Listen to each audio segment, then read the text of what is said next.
Hello everyone, ये third part है numerical methodology series का। और आज की इस वीडियो में मैं आपको बताने वाला हूँ Jacobi method, Jacobi iteration method जिसे कहते हैं। उसके बाद रिलैक्सेशन मेथड बताऊंगा। उसके बाद जैकोबी मेथड का एक एडवांस वर्जन जो कि गॉस सीडल मेथड है वो बताने वाला हूँ। तो चलिए स्टार्ट करते हैं इस वीडियो को। सबसे पहले जैकोबी मेथड हम लोग देखने वाले हैं कि ये होता क्या है। तो जैकोबी मेथड में एक क्वेश्चन से देखते हैं। यहाँ पर जैकोबी मेथड का मेन यूज क्यों होता है। जैकोबी मेथड यूज होता है कोई भी सिस्टम ऑफ लीनियर इक्वेशन का एक्स वाई जेड या कोई भी वेरिएबल दिया हुआ है उसका वैल्यू फाइंड करने के लिए। ठीक है, तो हमने पहले देखा था LU decomposition method previous video में। एलयू डिकम्पोजिशन मेथड के साथ हमने देखा था और भी बहुत सारे मेथड, जैसे कि Gauss Jordan method, Gauss elimination method. इन तीनों मेथड में हमने देखा था कि ऐसे सिस्टम ऑफ लीनियर इक्वेशन में हम एक्स वाई और जेड का वैल्यू फाइंड करते हैं। लेकिन Jacobi method, Jacobi iteration method जिसे कहते हैं, उसके बाद से गॉस सेडल मेथड और रिलैक्सेशन मेथड, ये क्यों यूज होता है। तो ये इसलिए होता है क्योंकि आप एलयू डिकम्पोजिशन मेथड में, आपको याद होगा कि एलयू डिकम्पोजिशन मेथड में आपका जो वैल्यू आया था एक्स वाई और जेड का, वो बिल्कुल एग्जैक्ट वैल्यू था, इंटीजर टाइप वैल्यू था। 1, 2, 4 इस तरह से वैल्यू आया था। अगर आपको बिल्कुल एक्यूरेट वैल्यू चाहिए, बिल्कुल ही एक्यूरेट, 4.9875 इस तरह से, जो डेसिमल के बाद 4 डिजिट या 5 डिजिट तक बिल्कुल एक्यूरेट हो, तो ऐसे वैल्यूज को अगर आपको फाइंड करना है साइमल्टेनियस लीनियर इक्वेशन में, तो इसके लिए आप एलयू डिकम्पोजिशन मेथड और उसके साथ और भी पिछले वाले methods, Gauss elimination method, Gauss Jordan method का भी यूज नहीं करते हैं। अगर आपको बिल्कुल एग्जैक्ट वैल्यू पता करना है तो उसके लिए आप जैकोबी मेथड, उसके साथ साथ Gauss Seidel method and at last relaxation method का यूज करते हैं। ठीक है, तो चलिए क्वेश्चन के साथ अब स्टार्ट करते हैं। जैकोबी मेथड यूज करने से पहले आपको एक कंडीशन हमेशा चेक करना ही पड़ेगा। कौन सा कंडीशन चेक करना है? चेक करना ये कंडीशन है कि आपको जो लीनियर इक्वेशन दिया हुआ है 3, इसमें x का जो कोएफिशिएंट है वो y के कोएफिशिएंट और z के कोएफिशिएंट से बड़ा है या नहीं। मॉड, मॉड वैल्यू, यहाँ की इसके साइन से कोई मतलब नहीं है, या नेगेटिव हो या पॉजिटिव हो, इससे कोई मतलब नहीं है। इसका मैग्नीट्यूड जो है वो हमेशा बड़ा छोटा रहना चाहिए इससे।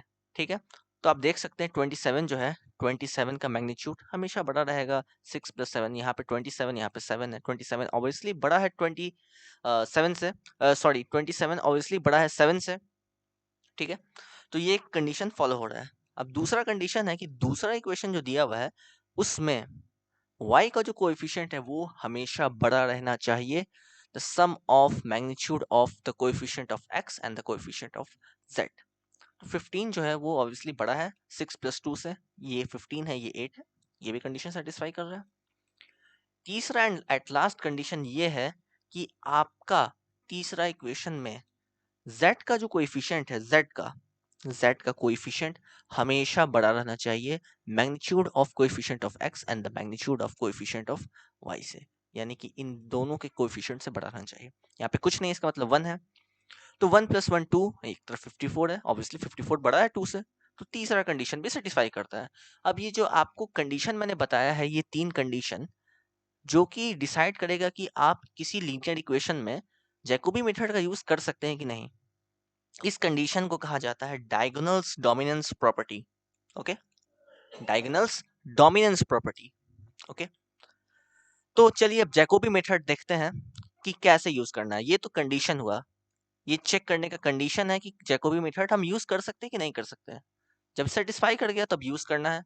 तो अब जैकोबी मेथड देखते हैं कि आखिर होता क्या है। सबसे पहले आपको क्या करना है कि आपको इस x का वैल्यू फाइंड कर लेना है। तो x का वैल्यू क्या होगा? x का वैल्यू हो जाएगा 85।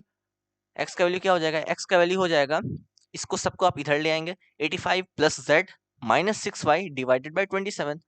उसी को मैंने लिख दिया 27 को बाहर करके, 1/27 और 85 - 6y + z।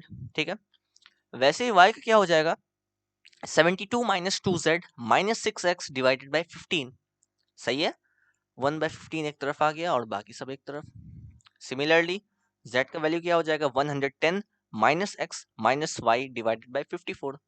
तो वैसे ही 1/54 मैंने एक बाहर ले आया और बाकी सबको मैंने वैसे ही लिख दिया। ठीक है, तो सबसे पहले आपको क्या करना है कि आपको x0, y0 और z0 तीन वेरिएबल मानना है और तीनों का वैल्यू आपको डिक्लेयर कर देना है 0।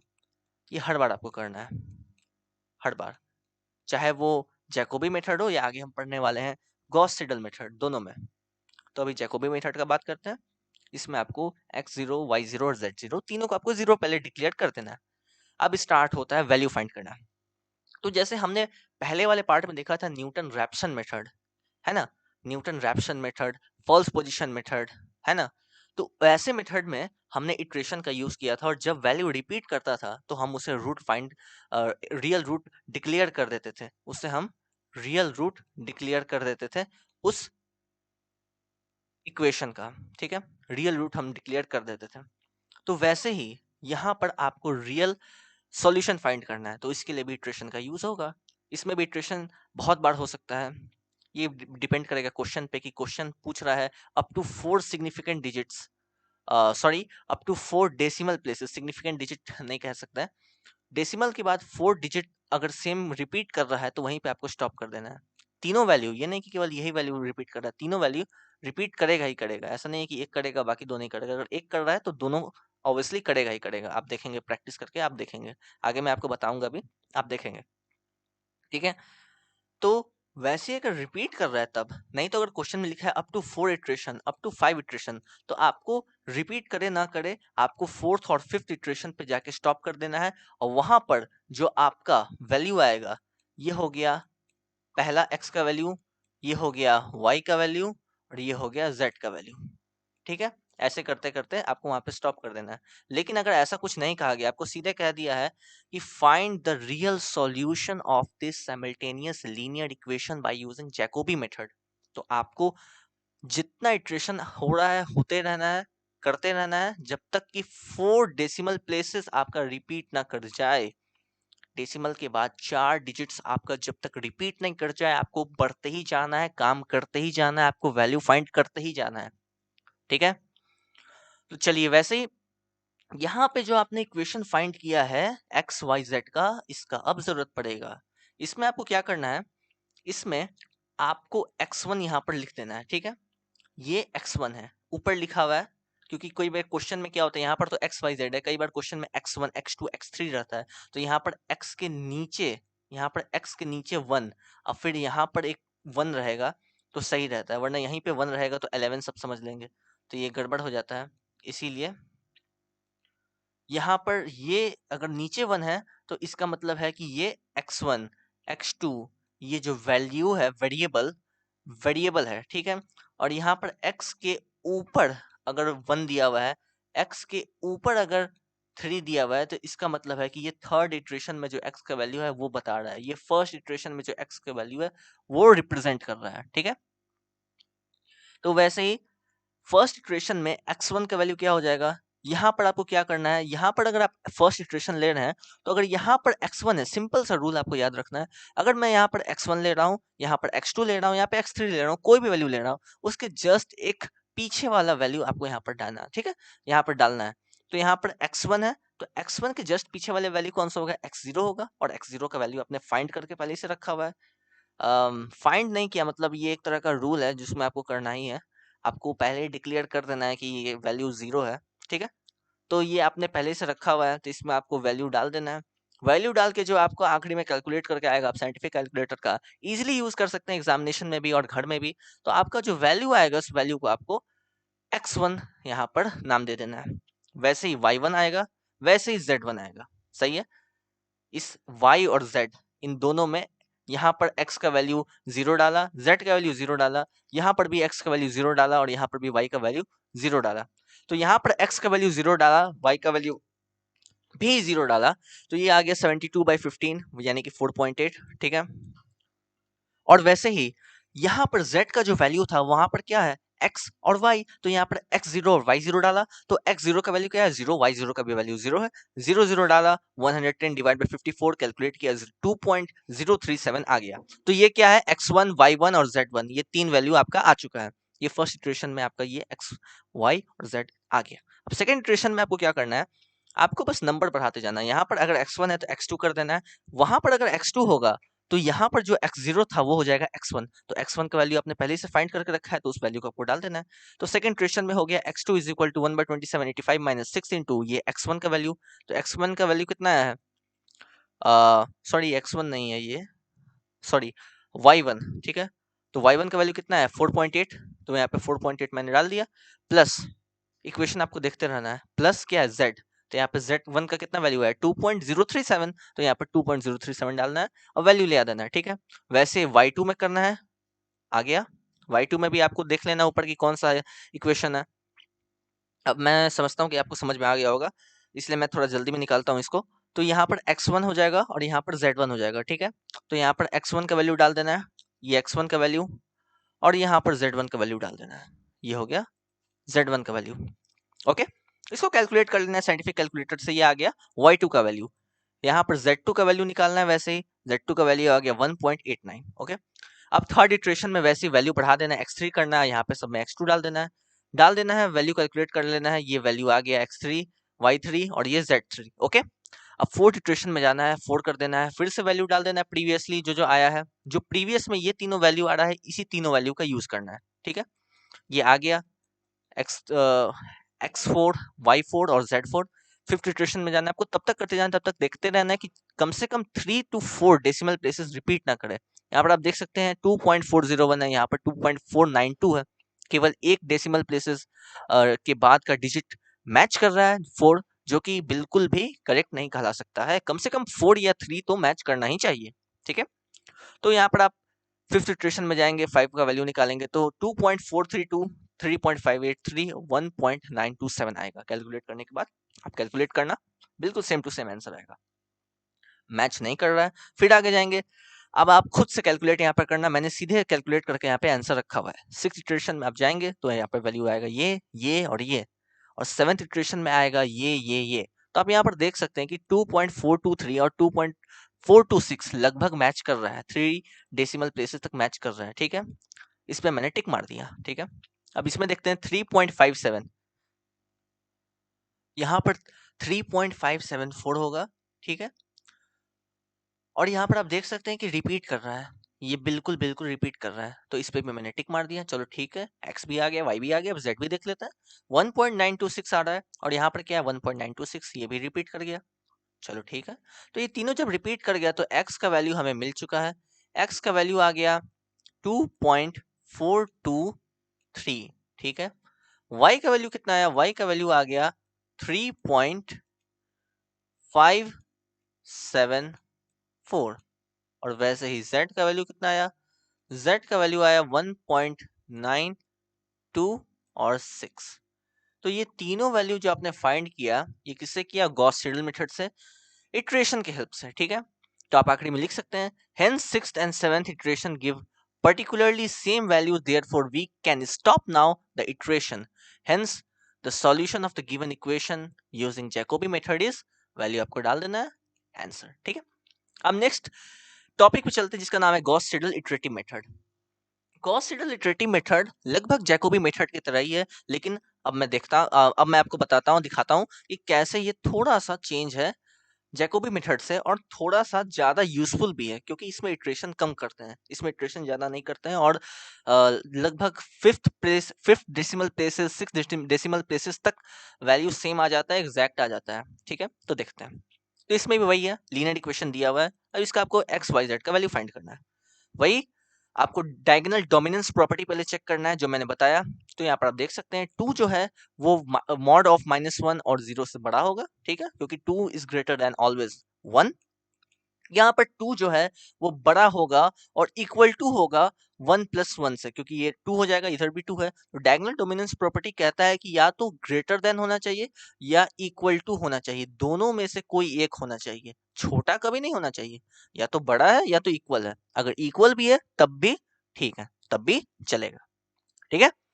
तो डायगोनल डोमिनेंस प्रॉपर्टी में सेकेंड इक्वेशन भी खड़े उतरते हैं।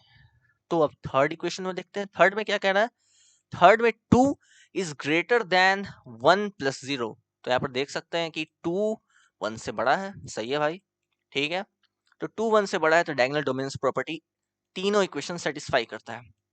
तो अब चलो चलते हैं, यही मैंने लिखा हुआ है, any one coefficient value must be greater than mod sum of other values, it can greater or even equal to like mod 2 is greater than mod -1 plus mod -1. If this condition is satisfied, then only we can use Gauss-Seidel iterative method, similarly like Jacobi method. तो अब चलो चलते हैं। अब यहाँ पर फिर वैसे ही करना है जैसे जैकोबी मेथड में किया था। x का वैल्यू फाइंड करना है। यहाँ पर x1 x2 x3 है, मैंने अभी तुरंत बताया था कि ऐसा भी क्वेश्चन आता है एग्जामिनेशन में और ऐसे भी। तो इसमें आपको क्या करना है, इसमें यहाँ पर x1 नीचे लिखा हुआ है, इसका मतलब है कि ये एक वेरिएबल है, और x1 के ऊपर अगर 1 या 2 लिखा हुआ है तो इसका मतलब है कि ये फर्स्ट इटरेशन में x1 का वैल्यू फाइंड हुआ है। ओके, वैसे ही अगर x2 3 लिखा हुआ है, इसका क्या मतलब हुआ, इसका मतलब 3 लिखा हुआ है, इसका क्या मतलब, इसका मतलब हुआ कि x2 जो एक वेरिएबल है, जो हमें वैल्यू फाइंड करना है, x2 जो एक वेरिएबल है, इसका थर्ड इटरेशन में जो वैल्यू है वो ये वेरिएबल शो कर रहा है। इसको मैं बोलूंगा ना, अब मैं बोलूंगा जैसे x3 विथ बेस 2, ठीक है, जो बोलने में काफी आसान हो और टाइम भी बचे इसमें, ठीक है। तो अगर ऐसा आता है तो नीचे का जो रहेगा ना उसे मैं बेस बोलूंगा और ऊपर का मैं नंबर बोलूंगा, ठीक है। तो जैसे कि x बोलूंगा x2 with base sorry x3 with base 2। Okay, वैसे ही अगर यहाँ पर आ जाता है x1 3, ठीक है, तो मैं बोलूंगा x1 विथ बेस 3। ओके, इसी तरह से आप समझिएगा अभी इस पार्ट में, इस क्वेश्चन। ओके, तो यहाँ पर वैसे ही आपको x1 निकाल देना है, तो x1 निकालिएगा तो कितना आएगा, x1 निकालिएगा तो आ जाएगा 7। यहाँ पर 0 मल्टीप्लाई बाई x3 है तो 0 आ जाएगा, तो 7 प्लस x2 बाई 2 आ जाएगा। तो 1/2 अलग कर लिया मैंने, 7 प्लस x2। वैसे ही यहाँ पर x2 निकालेंगे तो क्या आ जाएगा, 1 प्लस x3, और यहाँ पर क्या है, यहाँ पर है x2, ठीक है, सॉरी यहाँ पे x1 है, x2 नहीं है, ठीक है।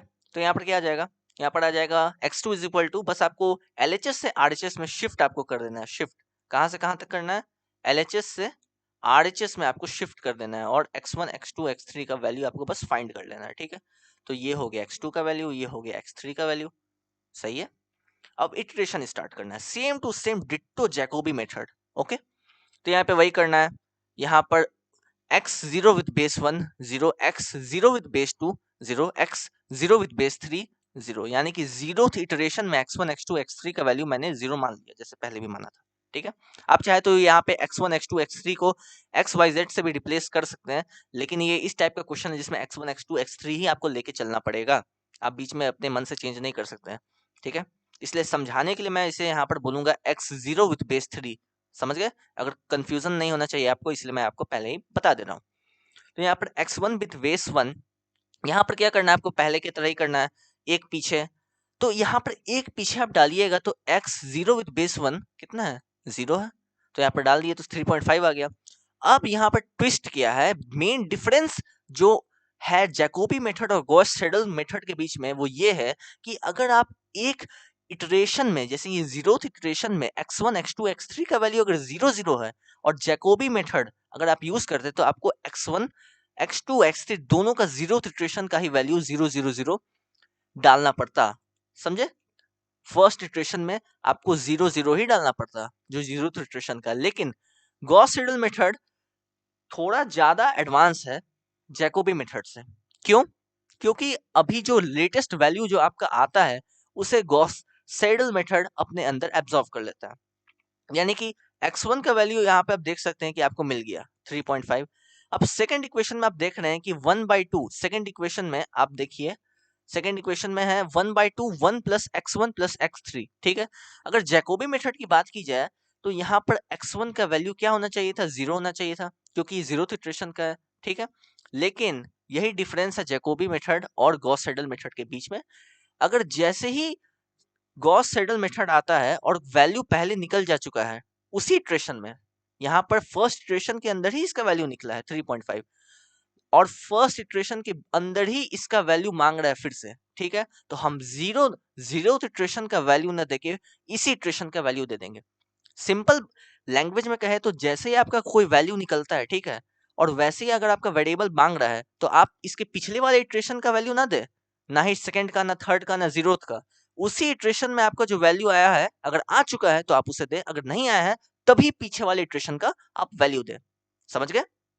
तो यहाँ पर इस वाले इटरेशन में आ चुका है, इसका वैल्यू क्या है 3.5, तो 3.5 आपको दे देना है प्लस 0 सॉल्व करके 2.25, ठीक है। अब यहाँ पर क्या है, x3 is equal to 1/2 multiply by 1 plus x2। तो यहाँ पर आप देख सकते हैं x2 का वैल्यू पहले ही निकल जा चुका है, गॉस सेडल मेथड है ना, जैकोबी मेथड नहीं है, ये गॉस सीडल मेथड है। तो यहाँ पर आपको 2.25 आपको डाल देना है और वैल्यू कैलकुलेट कर लेना है, ठीक है। सेकंड इटरेशन में वैसे ही आपको वैल्यू डालना है। सेकंड इटरेशन में यहाँ पे x1 x2 विद बेस 1 है, ठीक है। तो यहाँ पे सेकंड इटरेशन है, तो यहाँ पे सब में 1 1 डालना है। तो 1 का वैल्यू हम लोग निकाल चुके हैं पहले ही, ये 1 का ही वैल्यू है, ये सब ठीक है। तो डाल देना है, डाल के आ गया 4.625 यहाँ पर डालना है। तो यहाँ पर डालने के लिए आपको 1 प्लस x1 का आपको वैल्यू डालना है। तो फर्स्ट इटरेशन का नहीं डालना है क्योंकि सेकंड इटरेशन का पहले निकल जा चुका है। तो आपको सेकंड इटरेशन में जो वैल्यू आपका फाइंड हुआ है नया, अभी लेटेस्ट, उसको आपको डाल देना है। सिंपली कहे तो जो लेटेस्ट वैल्यू आपका आता है उसे ही आपको यूज करना है हमेशा, ठीक है। अगर यहाँ पर आपको चेक करना है x1 है, हाँ है, x3 है, हाँ है, x2 है तो है, हाँ, बस आपको यहीं पे, उसके पीछे आपको जाना ही नहीं है। लेटेस्ट जो आपको मिल गया वही आपका रिसेंट वैल्यू है, उसी को आपको यूज करना है। तो x1 का आपको डाल देना है, सेकंड इटरेशन का ही, ये हो गया 4.625। अब x3 बोला था, x3 तो अभी हमने निकाला ही नहीं है इस इटरेशन में, तो मजबूरन पिछला इटरेशन का वैल्यू हमें डालना पड़ेगा। तो ये क्या है 1.625, तो 1.625 हमने डाल दिया और कैलकुलेट करके ला दिया 3.625। अब वैसे ही x3 निकाला, तो x3 का क्या है 1/2 multiply by 1 plus x2 with base 2। तो यहाँ पर x2 बोल रहा है, x2, ठीक है। तो x2 तो हम देख सकते हैं कि सेकंड इटरेशन में हमने निकाल चुका है। x2 क्या वैल्यू है, 3.625 है, तो 3.625 हमें डाल देना है, ठीक है। और डाल के हमने निकाल दिया 2.3125, ओके। वैसे ही थर्ड इटरेशन में सेम काम करना है, इसके पिछले वाला डाल देना है, आ गया वैल्यू। अब यहाँ पर x1 बोल रहा है फिर से, तो x1 लेटेस्ट कौन सा, ये है, तो ये वहाँ पे ये वैल्यू डाल देना है। और x3 निकला ही नहीं है, तो मजबूरन पीछे वाला वैल्यू लेना है। पीछे वाला वैल्यू कौन सा है, 2.3125 डाल देना है, कैलकुलेट कर लेना है, ले आ देना है।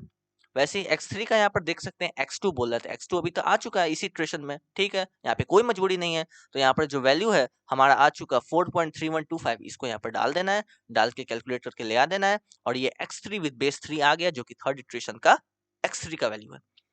वैसे आप देख सकते हैं कि रिपीटेशन यहाँ पर कहीं नहीं हो रहा है। 2.3125 है, यहाँ पर 2.6525 आ रहा है, 65625 आ रहा है, रिपीट कहीं नहीं कर रहा है, ठीक है। तो रिपीट जब नहीं कर रहा है तो हमें और आगे बढ़ते जाना है इटरेशन में। आई होप आप समझ गए होंगे अब कैसे करना है। तो यहाँ पर फोर्थ इटरेशन में है, इसके पीछे वाला वैल्यू डालना है, डाल दिया, निकाल दिया। अब यहाँ पर x1 बोल रहा है, तो फोर्थ इटरेशन में निकल चुका है, ये डाला। फिर x3 बोल रहा है, तो मजबूरन पीछे वाला डाला, कैलकुलेट किया, निकाल दिया। अब इसमें x2 बोल रहा है, निकाल चुके हैं हम लोग, तो निकालने के बाद इसमें डाल दिया, निकाल दिया।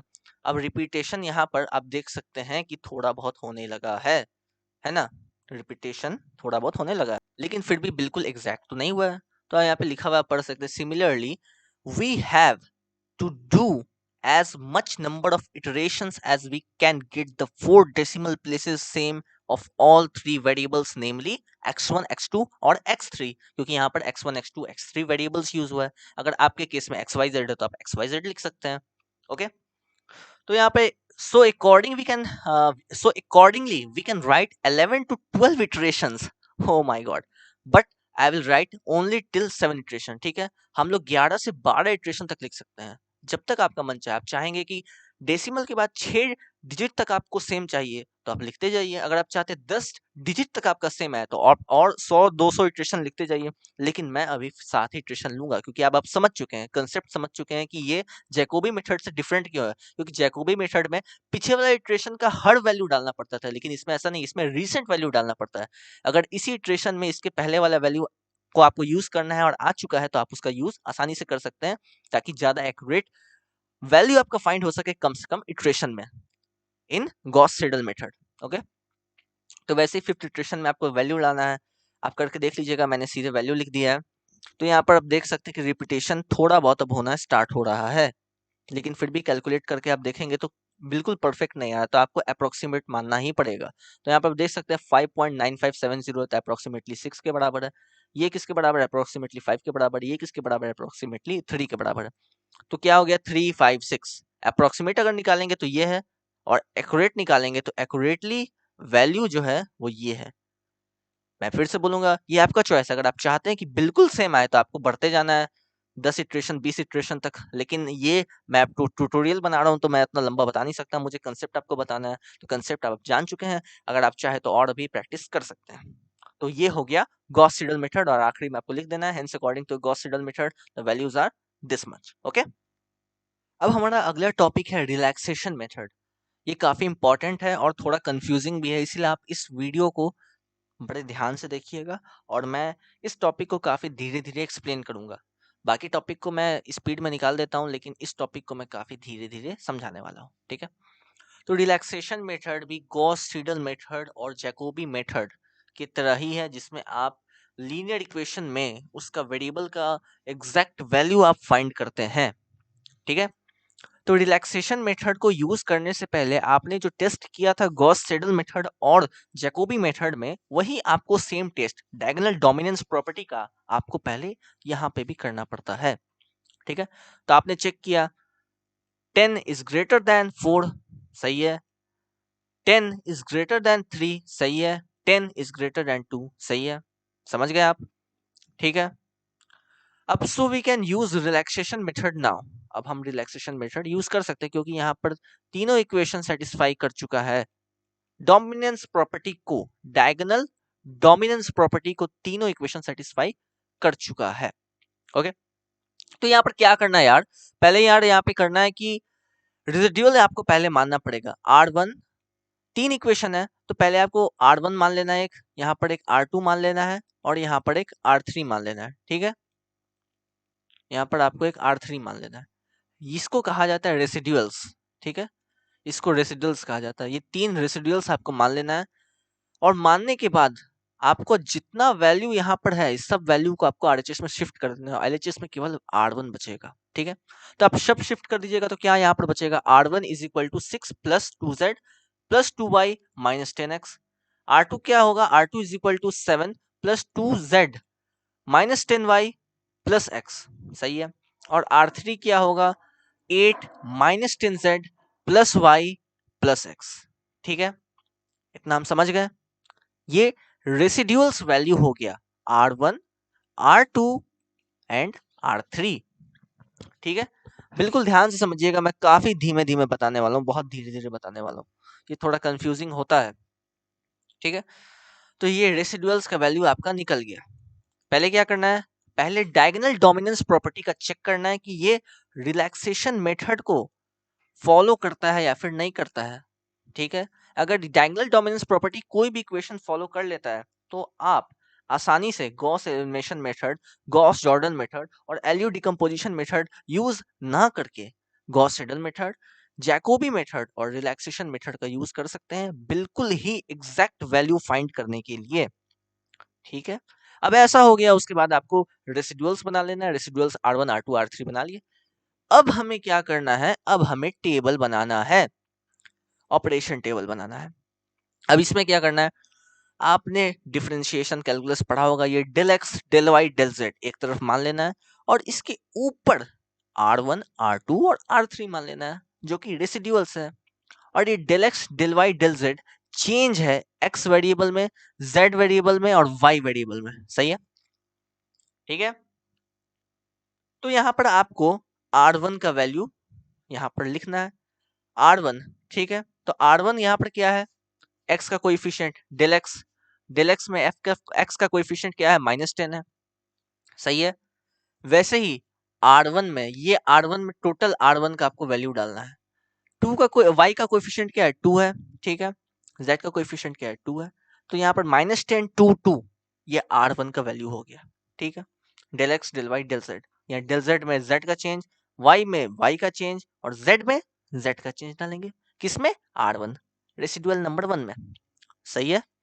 वैसे ही R2 में 1 -10 2 1 -10 2, R3 में 1 1 -10 1 1 -10, टेबल फिल हो गया, सही है, टेबल फिल हो गया। ध्यान से समझिएगा, पहले क्या डोमिनेंस प्रॉपर्टी चेक करना है, फिर R1 R2 और R3 रेसिडुअल्स बन गया हम लोग का, ठीक है। रेसिडुअल्स बन गया, रेसिडुअल्स बनने के बाद टेबल बनाना है, ऑपरेशन टेबल। ऑपरेशन टेबल कैसे बनाना है, R1 R2 R3 डाल देना है, del x del y del z मान लेना है और यहाँ पर जो कोएफिशिएंट है वो सब वैल्यू आपको पुट कर देना है, सही है, अभी तक सही है। अब हमें क्या करना है, अब मेन काम स्टार्ट होगा। अब हमें वैल्यू फाइंड करना है, कैसे करना है, फिर से हमें इटरेशन मेथड यूज करना पड़ेगा। सब में इटरेशन मेथड सब में लगता है, गॉस साइडल मेथड में भी लगा, जैकोबी में भी लगा और अब रिलैक्सेशन में भी लग रहा है, सही है। तो आपको यहाँ पर फर्स्ट इटरेशन मानना है, ठीक है, आप अप्रोक्सीमेशन भी लिख सकते हैं। वैसे फर्स्ट इटरेशन लिखा जाता है, तो पहले इटरेशन में जैकोबी मेथड और गॉस सेडल मेथड की तरह ही आपको 0 मान लेना है। ठीक है, x is equal to 0, y is equal to 0, z is equal to 0। अब यहाँ पर 0 डालने के बाद आपका R1 और R2 और R3 का वैल्यू क्या बचेगा? यहाँ 0, यहाँ 0, यहाँ 0, यहाँ 0, यहाँ 0, यहाँ 0, यहाँ 0, यहाँ 0, यहाँ 0, बचा क्या? 6, 7, 8। सही है, आपको 6, 7, 8 लिख देना है। अब फाइंड करना है कि यहाँ 6, 7, 8, ध्यान से सुनिएगा मेरी बात। यहाँ पर R1, R2 और R3 जो वैल्यू आपने निकाला, इसमें 6, 7, 8 आपका वैल्यू आया। इसमें सबसे बड़ा वैल्यू कौन सा है? सबसे बड़ा सोचिए, 8 है। ठीक है, अब 8 किसका वैल्यू है? R3 का वैल्यू है। ठीक है, तो यहाँ पे R3 में आपको आ जाना है ऑपरेशन टेबल में। अब R3 में देखना है कि सबसे ज्यादा मैग्नीट्यूड किसका है। मैग्नीट्यूड, नेगेटिव पॉजिटिव से मुझे मतलब नहीं है, मैग्नीट्यूड सबसे ज्यादा किसका है। ठीक है, तो मैग्नीट्यूड आप ध्यान से देखिए, तो मैग्नीट्यूड केवल 10 यहाँ पर साफ साफ दिख रहा है। 10 से बड़ा कोई है ही नहीं, है ना। अब यहाँ पर 10 जब आया R3 में, ठीक है, तब इसका आपको रो चेक करना है, कौन सा आ रहा है? डेल जेड जा रहा है। ठीक है, तो यहाँ पर 2, 2, -10 ये आपका आ रहा है। ठीक है, तो अब आपको क्या करना है? अब आपको पहले मैक्सिमम वैल्यू फाइंड कर लेना है। ठीक है, उसके बाद देख लेना है R3 में मैक्सिमम वैल्यू जो आपका आया, उसमें मैक्सिमम मैग्नीट्यूड किसका है? तो यहाँ पर किसका है? 10 का है। ठीक है, अब उसका आपको एक बार रो देख लेना है। ठीक है, देखने के बाद आपको इसका डेल जेड का वैल्यू फाइंड करना है। डेल जेड का वैल्यू कैसे फाइंड होगा? डेल जेड का वैल्यू फाइंड करने के लिए आपका जो मैक्सिमम वैल्यू आया है R3 का, उसको आपको डिवाइड कर देना पड़ेगा इस वैल्यू से। उस R3 में सबसे ज्यादा मैग्नीट्यूड जिस नंबर का है, उसका आपको साइन चेंज कर देना है। ठीक है, अगर ये माइनस है तो प्लस कर देना है, अगर प्लस है तो माइनस कर देना है। ठीक है, अगर यहाँ पर ये माइनस है तो आपको प्लस कर देना है। ठीक है, तो माइनस का प्लस हो गया, तो ये 8 डिवाइडेड बाई 10 हो गया, तो 8 बाई 10 क्या होगा? 0.8 होगा। ये डेल जेड का वैल्यू निकल गया। सही है, अब डेल जेड का वैल्यू निकल गया, तो अब हमें सेकंड अप्रोक्सीमेशन निकालना पड़ेगा, यानी सेकंड इटरेशन निकालना पड़ेगा। तो सेकंड इटरेशन में क्या करना है? फिर से R1, R2, R3 मान लेना है। इक्वेशन हमने पहले ही निकाल चुका है, ये इक्वेशन। अब इस इक्वेशन में हमें x जो हमने निकाला है value y z first iteration में, वो वैल्यू हमें पुट कर देना है सब में, R1, R2, R3 दोनों, R1, R2, R3 तीनों में।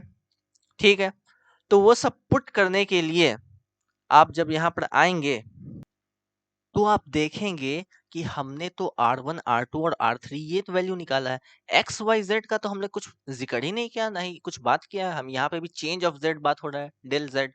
ठीक है, तब हम यहाँ पर जो वैल्यू है एक्स वाई जेड, यहाँ पर क्या डालेंगे? तो यहाँ पर डालना है ही नहीं। आपको करना क्या है? आपका सेकेंड इटरेशन में जो फर्स्ट इटरेशन में R1, R2 का वैल्यू आया, उसको आपको पहले लिख देना है R1, R2, R3, इसका वैल्यू लिख देना है 6, 7, 8। ठीक है, अब यहाँ पर माइनस साइन आपको लगा देना है। ठीक है, माइनस साइन लग गया। अब क्या करना है? सबसे ज्यादा किस में आया था? 8 R3 में। R3 में सबसे ज्यादा मैग्नीट्यूड किसका है? 10 का। ये रो मैंने आपको पहले बोला था कि एक बार देख लें। देख क्यों लेने के लिए मैंने बोला था? अभी के लिए बोला था, देख लेने के लिए। अब इसका काम होगा कि हमने क्यों बोला था कि आप इसे देख लें एक बार। तो आपने एक बार अगर इसे देख लिया होगा, तो आप देख सकते हैं कि माइनस यहाँ पर तीनों लगाने के बाद आपको यहाँ पर जो वैल्यू है, ठीक है, यहाँ पर जो वैल्यू है, इसका साइन अगर पॉजिटिव है, यहाँ पर दोनों साइन पॉजिटिव है, यहाँ पर जो साइन है सब आपको रिवर्स कर देना है। ठीक है, यहाँ पर अगर पॉजिटिव है तो नेगेटिव कर देना है, पॉजिटिव है तो नेगेटिव कर देना है, नेगेटिव है तो पॉजिटिव कर देना है, और यहाँ पर ब्रैकेट में लिख देना है। तो ये हो गया 2, 2 का -2, -2। ठीक है, और ये -10 का हो गया +10, और उसको मल्टीप्लाई कर देना है इस डेल एक्स के साथ। डेल एक्स के साथ क्यों मल्टीप्लाई करना है? क्योंकि ये डेल एक्स जो है चेंज बताता है, सॉरी डेल जेड के साथ। क्यों? ये डेल जेड चेंज बताता है। कैसे हम लोग डेल जेड निकाला? डेल जेड निकालने के लिए पहले R1, R2, R3 निकाला, 0 डालने पे एक्स वाई जेड 0। उसमें सबसे ज्यादा वैल्यू किसका आया? R3 का आया। अब R3 में हम लोग गए ऑपरेशन टेबल में, हम लोग देखा कि मैग्नीट्यूड सबसे ज्यादा किसका है, तो सबसे ज्यादा मैग्नीट्यूड था 10 का। अब इस 10 के रो देखना है, डेल जेड है, इसीलिए हम लोग ने डेल जेड निकाला। अगर यहाँ पर आ जाता तो डेल वाई निकालते, यहाँ पे आ जाता तो डेल एक्स निकालते, और साइन यहाँ पर उल्टा कर देना, अगर नेगेटिव है तो पॉजिटिव, पॉजिटिव है तो नेगेटिव। और यहाँ पर जो रो था हमने देखा ताकि सेकेंड इटरेशन में हम साइन को रिवर्स कर सके। अगर यहाँ पर देख सकते हैं कि पहले यहाँ पे पॉजिटिव पॉजिटिव नेगेटिव है, तो यहाँ पे हो गया नेगेटिव नेगेटिव पॉजिटिव। अब उसको मल्टीप्लाई कर देना है इस चेंज के साथ। मल्टीप्लाई की कैलकुलेट किया साइंटिफिक कैलकुलेटर से, वैल्यू आ गया ये सेकंड इटरेशन का। ठीक है, अब फिर से देखना है मैक्सिमम किसका है, मैक्सिमम वैल्यू है 8.6। अब 8.6 वैल्यू किसका है, R2 का वैल्यू आ रहा है, सही है, ये किसका वैल्यू आ रहा है, R2 का। अब R2 में जाना है, R2 में देखना है कि सबसे ज्यादा मैग्नीट्यूड कौन से नंबर का है। सबसे ज्यादा मैग्नीट्यूड आप देख सकते हैं कि 10 का है भाई, है ना। तो जब 10 का सबसे ज्यादा मैग्नीट्यूड है तो आपको इसके रो में चेक करना है, रो में फिर से देख लेना है एक बार, ठीक है, एक बार रो इसका देख लेना है, ठीक है। अब रो देख लेने के बाद आप देख सकते हैं 10 है यहाँ पे, और क्या नेगेटिव है, तो नेगेटिव का फिर हमें पॉजिटिव करना है। तो सबसे ज्यादा वैल्यू क्या है, 8.6 है, तो 8.6 को डिवाइड कर देना है किससे, 10 से। -10 था तो 10 से डिवाइड कर दिया। और यहाँ पर जो वैल्यू आ रहा है ये किस में आ रहा है, डेल वाई में आ रहा है। तो यहाँ पर ये जैसे डेल जेड में आया था तो ये आ जाएगा डेल वाई में। तो इसका डेल वाई का वैल्यू क्या हो गया, 8.6/10 इज इक्वल टू 0.86। सही है। अब थर्ड इटरेशन में वही करना है। यहाँ पर हमने माना था जो प्रीवियस वैल्यू था उस वैल्यू को हमने यहाँ पर रिपीट किया था 678। तो वैसे यहाँ पे जो आपका वैल्यू आया है उस वैल्यू को आपको यहाँ पे रिपीट करना है। 7.6 8.60 आपको लिख देना है, माइनस सब में माइनस करना है। अब देखना है कि डेल वाई जो है, डेल वाई, ये डेल वाई ये क्यों आया, डेल वाई क्योंकि 10 जो था मैग्नीट्यूड R2 में, R2 सबसे पहले बड़ा आया। अब R2 में हमने देखा कि मैग्नीट्यूड सबसे ज्यादा किसका, 10 का है, और 10 किस में आ रहा है, डेल वाई में आ रहा है, डेल वाई के रो में आ रहा है।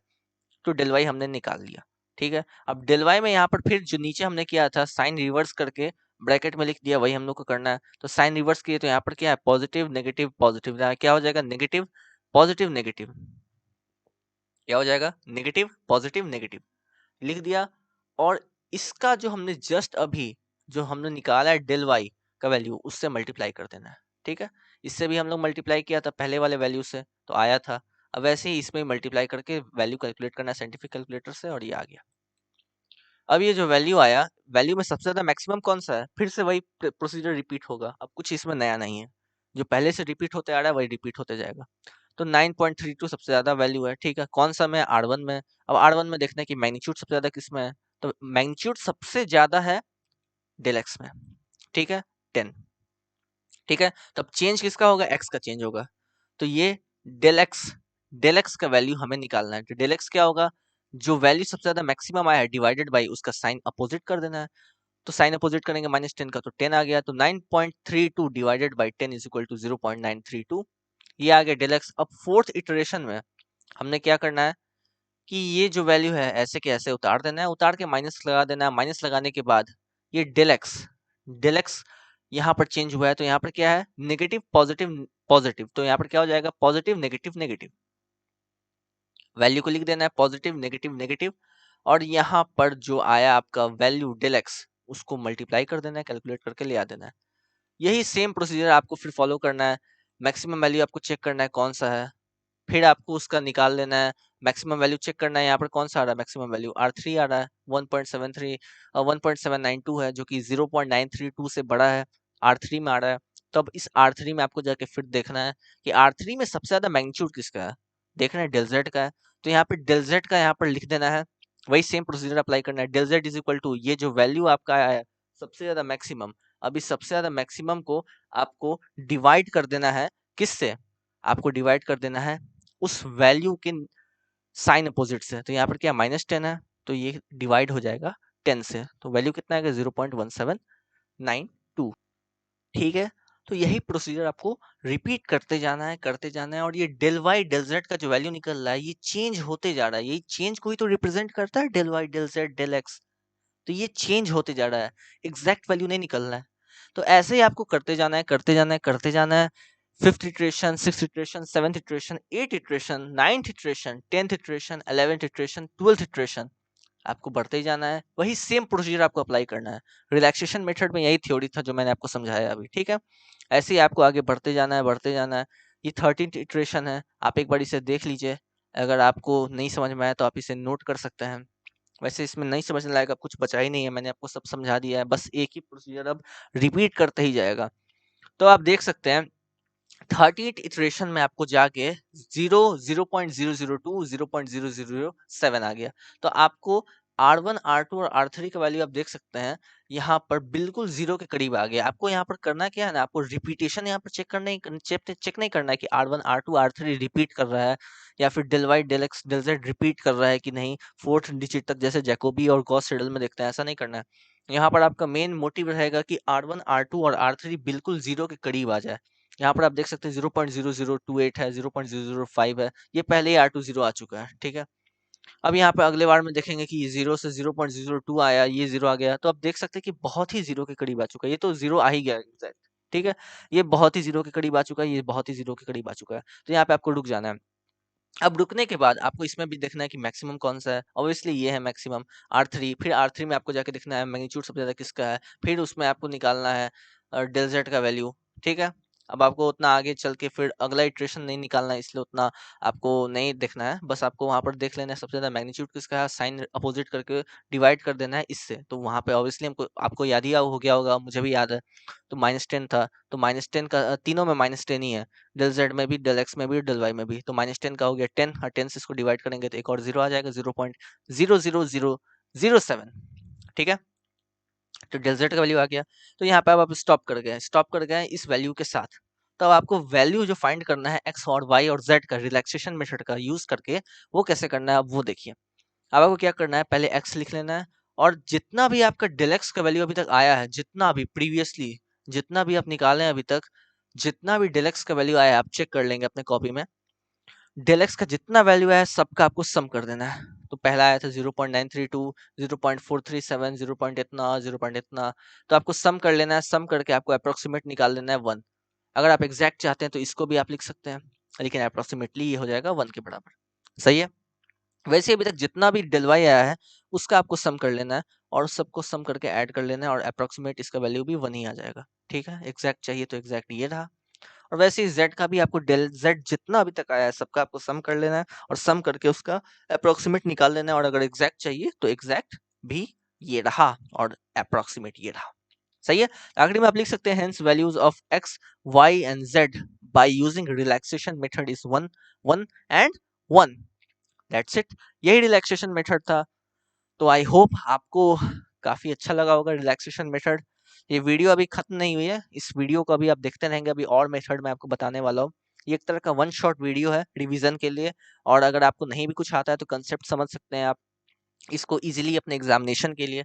तो अभी वीडियो को बस देखते ही रहें, अभी और भी बहुत कुछ आने वाला है आगे वीडियो में, इसी वीडियो में।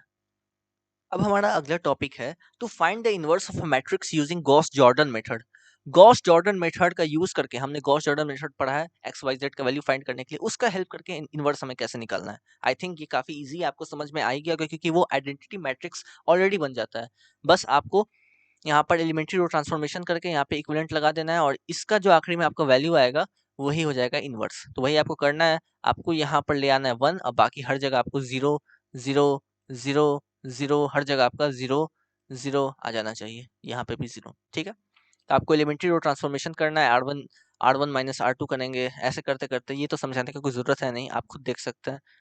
ये करते जाना है आपको, और करने के बाद आप चाहे तो इंटरचेंज भी कर सकते हैं, सब प्रॉपर्टी है मैट्रिक्स का, इसमें मैं नहीं डीप जाना चाहूँगा क्योंकि ये बहुत ही बेसिक है, ये सभी को आना ही चाहिए। नहीं आता है तो फिर आप पढ़ सकते हैं बुक से या नेट से, उसके बाद आप इस वीडियो को देखें। आखिरी में आप देख सकते हैं कि आइडेंटिटी मैट्रिक्स बन चुका है, और हमने लगाया है, इस्तेमाल किया गॉस जॉर्डन मेथड का, ठीक है। तो आखिरी का ये जो वैल्यू बचा यही हो जाएगा इनवर्स। तो यही था गॉस जॉर्डन मेथड, आप लिख सकते हैं इनवर्स इज इक्वल टू, ये जो वैल्यू बचा यही हो गया इनवर्स। कब? जब ये आइडेंटिटी मैट्रिक्स बन जाएगा 3 × 3 का। ओके। अब हमारा अगला टॉपिक है interpolation, most important topic in numerical methodology, interpolation. इसको समझाने से पहले मैं आपको यहाँ इसका थ्योरी जो है ये थोड़ा मैं आपको रीड करके बताना चाहूँगा, ताकि आपका कुछ लैंग्वेज इसका समझ में आए कि कैसे होता है ये। इंटरपोलेशन का डिफिनीशन बोलता है द टेक्निक और method of estimating unknown values from a given set of observation is known as interpolation. ठीक है। तो ये इंटरपोलेशन कह रहा है कि ये एक तरह का टेक्निक है या फिर एक मेथड है। कौन सा मेथड? ऐसा मेथड जिससे आप एस्टिमेट कर सकते हैं अननोन वैल्यू को किसी भी सेट ऑफ ऑब्जर्वेशन से। आपको कोई ऑब्जर्वेशन दिया हुआ है, एक्स और वाई का वैल्यू दिया हुआ है, या एक्स एफ एक्स का वैल्यू दिया हुआ है कि इस एक्स के वैल्यू पे एफ एक्स का वैल्यू आ रहा है, यहाँ पे एफ एक्स का कुछ और इक्वेशन होगा। ठीक है। तो इस ऑब्जर्वेशन का यूज करके अगर आपको कोई एस्टिमेट करना है अननोन वैल्यू को, तो इसके लिए आप यूज करेंगे इंटरपोलेशन टेक्निक और इंटरपोलेशन मेथड का। सही है, आगे पढ़ते हैं। In numerical analysis, there are two topics which are very important. One is numerical differentiation and another is numerical integration. सही है। For example we have the following record. ये रिकॉर्ड मिला हुआ है पॉपुलेशन पर ईयर का। इसमें x का value दिया हुआ है, एफ एक्स का वैल्यू दिया हुआ है, यानी कि इस साल कितना पॉपुलेशन था। ठीक है। तो 1971 में इतना था, 81 में इतना था। ठीक है, ये सब आप देख सकते हैं डेटा। तो ये क्या है, आप देख सकते हैं 71 के बाद 81 आ रहा है, 81 के बाद 91 आ रहा है, 91 के बाद 1 आ रहा है 2001, और 2001 के बाद 2011 आ रहा है। तो यहाँ पर क्या है, इक्वल इंटरवल इंटरपोलेशन है। ठीक है, यहाँ पर इंटरवल बिल्कुल भी अनइक्वल नहीं है, बिल्कुल इक्वल है। ठीक है, तो इसको कहा जाता है इक्वल इंटरवल इंटरपोलेशन। इसमें मैं आगे आऊंगा, ये बस मैं आपको बेसिक बता रहा हूँ इंटरपोलेशन का। ठीक है, तो यहाँ पर देख सकते हैं, here the given population is for the year 1971 1981, ये साल। अगर हम लोग पूछे कि इसका पॉपुलेशन 1976 और 1974 में क्या होगा, ठीक है, यानी कि इन दोनों के बीच में क्या होगा, we will have to check the trend in forward direction now. अब हमें अगर फाइंड करना है इसके बारे में, इन दोनों के बीच में, तो हमें क्या देखना पड़ेगा, ऊपर से नीचे। ठीक है, तो फॉरवर्ड डायरेक्शन में हमें जाना पड़ेगा। अगर हम लोग 2011 में हैं और 11 में रह के हम लोग 91 का सोचते हैं या 91 का नजरिए से जीते हैं, तो हमें क्या कहा जाएगा, तुम तो बहुत बैकवर्ड डायरेक्शन के हो, बहुत पीछे के तुम सोचते हो, आगे का तुम नहीं सोचते हो, बहुत ही पीछे के तुम्हारा मेंटेलिटी है। ठीक है, और अगर तुम 1981 में हो और 2011 में क्या होगा, कैसे तुम्हें आगे बढ़ना है, ये सोचते हो, तो तुम्हें क्या कहेगा, तुम तो काफी फॉरवर्ड अपना मेंटेलिटी रखते हो, तुम्हारा फॉरवर्ड सोच है। ठीक है, तो अगर पीछे से अगर आपको आगे आना है तो आपको फॉरवर्ड जाना है, और यहाँ से अगर आप पीछे जाना है तो इसे बैकवर्ड कहते हैं। ठीक है, तो वैसे इंटरपोलेशन है। अगर आगे से आपको अगर आपको पीछे से आगे आना है तो इसको कहा जाता है न्यूटन फॉरवर्ड इंटरपोलेशन, और यहाँ पे पहुंच के अगर आपको पीछे जाना है तो इसे कहा जाता है न्यूटन बैकवर्ड इंटरपोलेशन। सही है। अब यहाँ पे देख सकते हैं, we will have to check the trend in forward direction now. ठीक है, अब हमें क्या है, अब हम 1971 में रह के और हम चाहते हैं 1976 का डेटा फाइंड करना, तो 71 में रह के 76 में आना है, तो ये क्या है, आगे बढ़ रहे हैं, तो फॉरवर्ड डायरेक्शन में सोच रहे हैं, तो इसका हमें क्या यूज करना पड़ेगा, न्यूटन फॉरवर्ड इंटरपोलेशन फॉर्मूला। ठीक है, तो उसका यूज करने से पहले आपको चेक करना पड़ेगा कि फॉरवर्ड में कि बैकवर्ड में, तो इसके लिए मैंने बताया we will have to check the trend in forward direction now. Similarly if it is asked to find the population in 2008, ठीक है, आप रहते हैं 2011 में और पूछ रहा है कि 2008 में क्या था पहले, तो आपको क्या पीछे जाना पड़ेगा, तो पीछे जाने के लिए आप कौन सा फॉर्मूला यूज करेंगे, न्यूटन बैकवर्ड इंटरपोलेशन। सही है, ओके। तो similarly if it is asked to find the population there 2008, that is between 2001 and 2011, we have to go in backward direction to check the trend in backward direction. Okay, ठीक है। If these types of questions are asked within the interval, then to find the solution is a method is known as interpolation. ऐसे ऐसे अगर हमें data दिए हुए हैं और बीच में हम लोग को फाइंड करना है, पीछे का बताओ आगे का बताओ, तो इस तरह की कंडीशन को सॉल्व करने के लिए मैथमेटिक्स ने हमें एक फैसिलिटी दिया है, फैसिलिटी कहेंगे, जिसका नाम इंटरपोलेशन है। ठीक है, तो इंटरपोलेशन क्या है, interpolation we have two types of concept, some methods are used in interpolation for equal interval and some are used for unequal interval. कुछ है मेथड जो इक्वल इंटरवल के लिए यूज होते हैं, जैसे कि आप यहाँ पर देख सकते हैं कि इंटरवल बिल्कुल इक्वल है। ठीक है, और कुछ अगर कह दे 1971 फिर 1976 1977 1944 ऐसा करके आपको दे दे, बिल्कुल भी इक्वल नहीं है। यहाँ पर 4 ईयर का डिफरेंस है, तो अगले में 6 का है, अगले में 2 का है, अगले में 11 का है। इसमें कुछ ट्रेंड आपको मालूम चल ही नहीं रहा है, तो वो कहा जाएगा अनइक्वल इंटरवल। अगर इक्वल इंटरवल है तो उसके लिए अलग केस है, और अनइक्वल इंटरवल है तो उसके लिए अलग केस है। तो वही इंटरपोलेशन को 2 पार्ट में डिवाइड किया हुआ है, इक्वल इंटरवल और अनइक्वल इंटरवल। इक्वल इंटरवल अगर आपको फाइंड करना है, इक्वल इंटरवल में अगर क्वेश्चन दिया हुआ है तो उसको अगर आप फाइंड करना है, तो उसके लिए आप न्यूटन फॉरवर्ड मेथड यूज कर सकते हो, जो मैंने आपको बताया कि आगे जाना है तो फॉरवर्ड, और वहीं पर अगर आपको पीछे जाना है तो बैकवर्ड मेथड का आप यूज कर सकते हैं। और अनइक्वल इंटरवल आपको मिला हुआ है, तो अनइक्वल इंटरवल के लिए आपने सुना ही होगा Lagrange's method. Lagrange's interpolation formula, it is very famous in this branch of mathematics, that is numerical methodology. और दूसरा एक है न्यूटन डिवाइडेड डिफरेंस। ठीक है, अब इसमें लिखा हुआ आप पढ़ सकते हैं कि we can see that example one is having equal intervals of 10 years. सही है। So if we want to find what is the population in the year 1973, for finding that we have to check the trend in forward direction, that what is the population in year 1981, 1991, 2001 or 2011. If it is increasing, we will solve accordingly. We can calculate the population in 1973 as taking year 1971 as a base. हम लोग 1971 में base मानते हैं, एक तरह से हम इसी में जी रहे हैं। तो 1971 से 73 में हमें जाना है, तो फॉरवर्ड डायरेक्शन में जा रहे हैं, इसलिए न्यूटन फॉरवर्ड इंटरपोलेशन फॉर्मूला का यूज होगा, जो आगे आप लिखा हुआ पढ़ भी सकते हैं। As a base and the method which is used for such cases in forward direction is known as Newton forward interpolation. Okay, now if we want to find out the population in the year 2008, then we have to check the trend in backward direction, that whether the population is increasing or decreasing from the backward direction. So to find the population in 2008, we will take 2011 as base and go in the backward direction. Okay, अगर हम 2011 को base मानते हैं, यानी 2011 में हम रह रहे हैं और 2008 में पीछे हम लोग को जाना है, तो क्या हम लोग जा रहे हैं आगे से पीछे, तो बैकवर्ड डायरेक्शन में आ रहे हैं, इसलिए हम लोग का फॉर्मूला यूज होगा न्यूटन बैकवर्ड इंटरपोलेशन, जिसे आप आगे लिखा हुआ पढ़ भी सकते हैं। Backward direction and the interpolation formula or method which is used for the backward direction cases is known as Newton backward interpolation. ठीक है, ऐसे ही कुछ बात और करते हैं इस टॉपिक पे, थ्योरी पे, कि इंटरपोलेशन का यूज क्यों होता है, कैसे होता है। ठीक है, न्यूमेरिकल्स तो हम लोग करने वाले हैं ही आगे।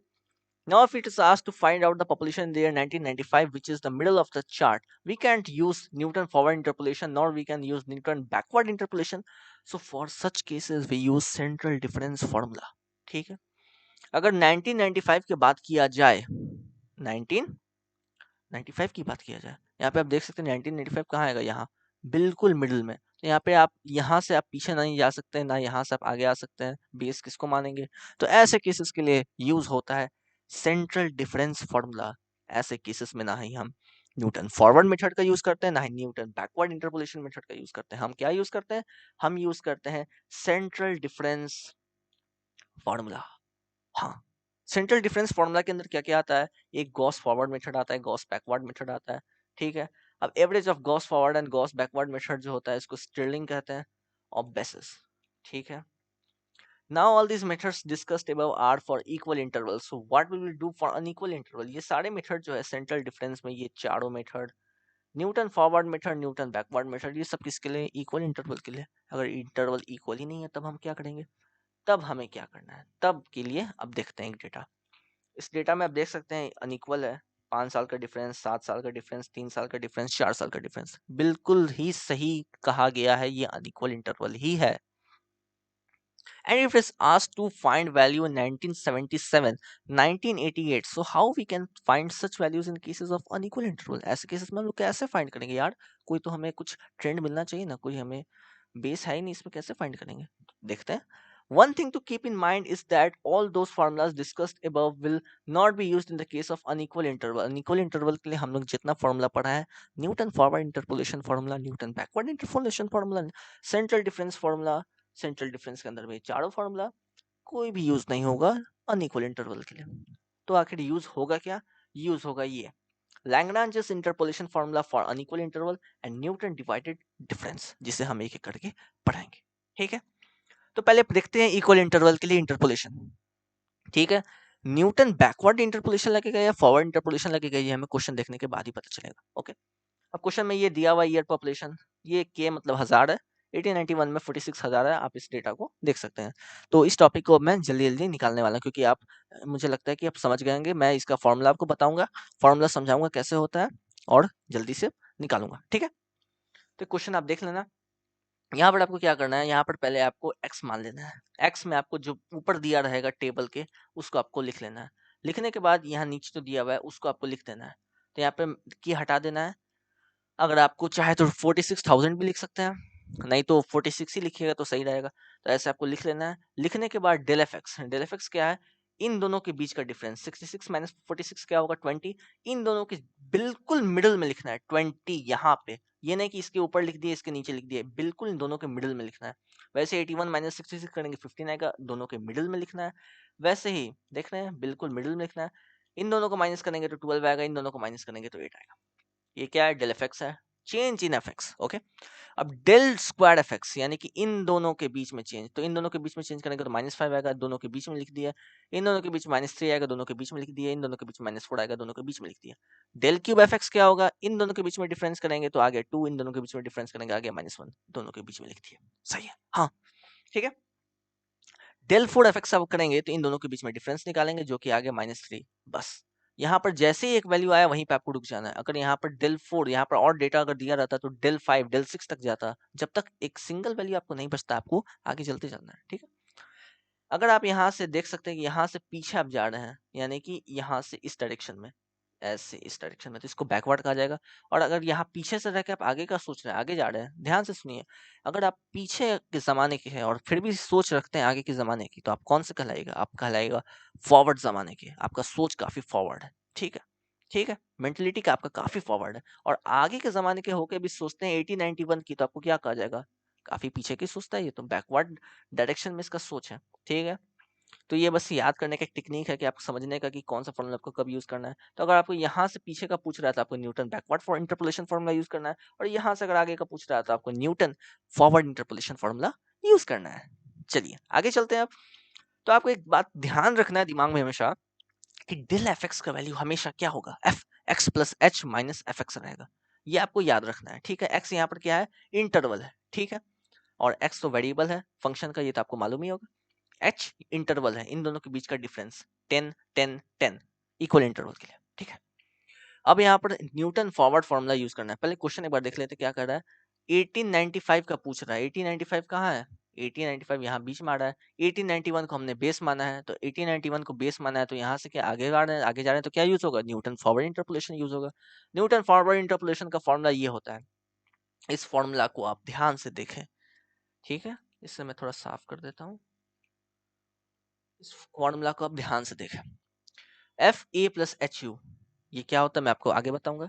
F a plus u by factorial 1 del F a plus u into u minus 1 factorial 2 del f del square f a plus u into u minus 1 into u minus 2 into del cube f a by factorial 3 plus ऐसे आगे बढ़ते जाना है जितना आपको term दिया हुआ है। यहाँ पर आप देख सकते हैं कि यहाँ पर डेल 4 एफ एक्स खत्म हो गया, तो यहाँ पर डेल 4 एफ एक्स पे आके आपको खत्म कर देना है, ठीक है। अब यहाँ पर आपको देखना है कि आपको निकालना क्या है। आप we have to find the value of 1895 पहले निकालना है। तो एफ 1895 निकालना है, और यहाँ पर क्या फॉर्मूला है? F a plus h you. तो ए प्लस एच यू को मैं कह सकता हूँ 1895, कह सकता हूँ, बिल्कुल कह सकता हूँ। तो ए यहाँ पर क्या है? बेस ईयर है, ठीक है। एच यहाँ पर क्या है? इंटरवल है। और यू यहाँ पर क्या है? जो कि हमें फाइंड करना है। तो एच इंटरवल हमें पता है कि इंटरवल कितना है? 10 है इंटरवल।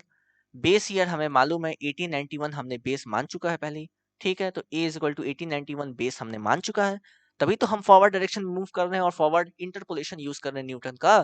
h का वैल्यू क्या है? 10 दिया हुआ है इंटरवल, और u हमें फाइंड करना है, ठीक है। तो a plus h u is equal to 1895 value डाला, u इज इक्वल टू 0.4 हमें मालूम चल गया, ठीक है।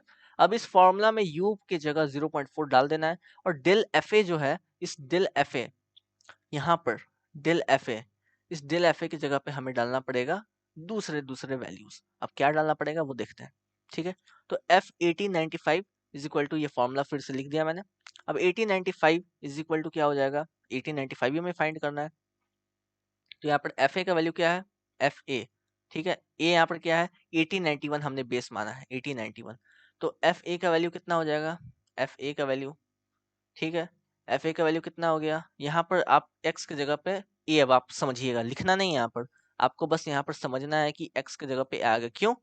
क्योंकि हमने जब x माना था वेरिएबल तो एफ एक्स था, अब हम a मान लें बेस वेरिएबल को, तो यहाँ क्या हो जाएगा? एफ ए हो जाएगा। वैसे ही अगर डेल एफ ए बोला तो ये मतलब del f x, del square f a बोला मतलब del square f x, del cube f a बोला मतलब डेल क्यूब एफ एक्स, और del to the power 4 f a बोला मतलब del to the power 4 f x. सही है। तो वही अब कह रहा है, अब देखो एफ ए कह रहा है, तो एफ ए यहाँ पर क्या है? एफ ए यहाँ पे 46 आ गया, सही है। वैसे डेल एफ ए आ रहा है 46, 20 आ गया। आप अपने चार्ट में देख लेना आराम आराम से, सब वैल्यू मैच करेगा। डेल स्क्वायर एफ ए बोल रहा है -5 आ गया, और यू का वैल्यू हमने पहले निकाल ही चुका है 0.4। सबको वैल्यू डाल देना है, कैलकुलेट करना है। ये 54.825 ऐसे करके आया, जो कि अप्रोक्सीमेटली इक्वल किसके है, 55 के। और यही आंसर हो गया। न्यूटन इंटरपोलेशन फॉर्मूला खत्म। यही है न्यूटन फॉरवर्ड इंटरपोलेशन फॉर्मूला। इसे आप स्क्रीनशॉट ले लें, इसे याद कर लें। काफी आसान है। क्या है, F a plus h you है। एच यहाँ पर डिफरेंस है, इंटरवल। ए बेस है, जो बेस ईयर आपने माना है। यू हमें फाइंड करना है, ठीक है। तो उसके लिए क्या होगा, एफ ए, पहले ये एफ ए आ गया, प्लस u बाई फैक्टोरियल 1, कुछ नहीं है तो कुछ तो रहेगा, फैक्टोरियल 1। यहाँ पर एफ ए है, तो एफ ए के बाद क्या आता है, एफ ए के बाद आता है del F a, del F a, ठीक है। तो डेल एफ ए हमने लिख लिया, प्लस u इंटू u-1 अब होगा by factorial 2। Del F A आ गया, स्क्वायर आएगा, फिर क्यूब आएगा, फिर 2 4 आएगा, यहाँ पे माइनस होते जाएगा। और यहाँ पर देख सकते हैं 1 2 3 टर्म है तो फैक्टोरियल 3, 1 2 टर्म है फैक्टोरियल 2, 1 टर्म है फैक्टोरियल 1, कुछ नहीं है तो कुछ नहीं है, समझ गए। कुछ नहीं मतलब फैक्टोरियल 0 यहाँ पर हो गया, तो फैक्टोरियल 0 का वैल्यू 1 होता है, ठीक है। आई होप अब न्यूटन फॉरवर्ड इंटरपोलेशन बिल्कुल ही क्लियर हो गया होगा। चलिए अब आगे बढ़ते हैं। अब हम देख सकते हैं कि साइंटिफिक कैलकुलेटर का यूज़ कैसे करना है, ठीक है। कॉम्प्लेक्स कैलकुलेशन के लिए तो आपको वैल्यू ऐसे डालना है, और डाल के फिर यही ऑपरेशन यूज़ करना है, और इस ऑपरेशन का यूज़ करके आप साइंटिफिक कैलकुलेटर में कोई भी वैल्यू फाइंड कर सकते हैं, सही है। अब आपको देखना है to check whether the answer is right or not, we can check that the value given either comes in between 46 and 66 or not. Clearly here 55 comes between 46 and 66, hence f 1895 equal 55। अब हमें देखना है, देखो अब हमने काम किया था, हमें डेटा के हिसाब से फाइंड करना था कि 1895 जो x का वैल्यू है उसमें fx का वैल्यू कितना आएगा, ठीक है। तो यहाँ 1895 किसके बीच में आ रहा है, इन दोनों के, तो 46 और 66 के बीच में, यानी 46,000 और 66,000 के बीच में ही लाई करना चाहिए, ठीक है। जो कि 55,000 आ रहा है, जो कि बिल्कुल सही है, लाई कर रहा है। तो ऐसा अगर आपको कंपटीशन में, आपको आईआईटी जैम या ऐसे कोई कंपटीशन में पूछता है, और आपके पास टाइम कम है, और आपको लग रहा है कि नहीं मेरा आंसर गलती हो सकता है, तो आपको ऐसे क्रॉस चेक एक बार कर लेना है कि डेटा, दोनों डेटा के बीच में मेरा वैल्यू लाई कर रहा है कि नहीं कर रहा है। जैसे 1895 है, 1895 बिल्कुल मिडिल में, और 55 भी इन दोनों के बिल्कुल मिडिल में, तो लग रहा है कि सही है। अगर पूछता है 1900 है तब आता 55, तो लगता है कि हाँ गलती हो सकता है, क्योंकि अगर 1900 है तो ये बिल्कुल एंड पे आ रहा है, तो इसका भी 65 64 के ऐसे आना चाहिए था, समझ गए। चलिए चलते हैं अब अगले पार्ट पे। अब क्या कर रहा है, now for 1925 comes between 1921 1931 at the last. अब हम देख सकते हैं कि ये बिल्कुल लास्ट में आ रहा है, तो लास्ट में आ रहा है कहाँ पे, 1925 बोल रहा है, तो 1925 हम देख सकते हैं यहाँ पर आ रहा है लास्ट में, ठीक है।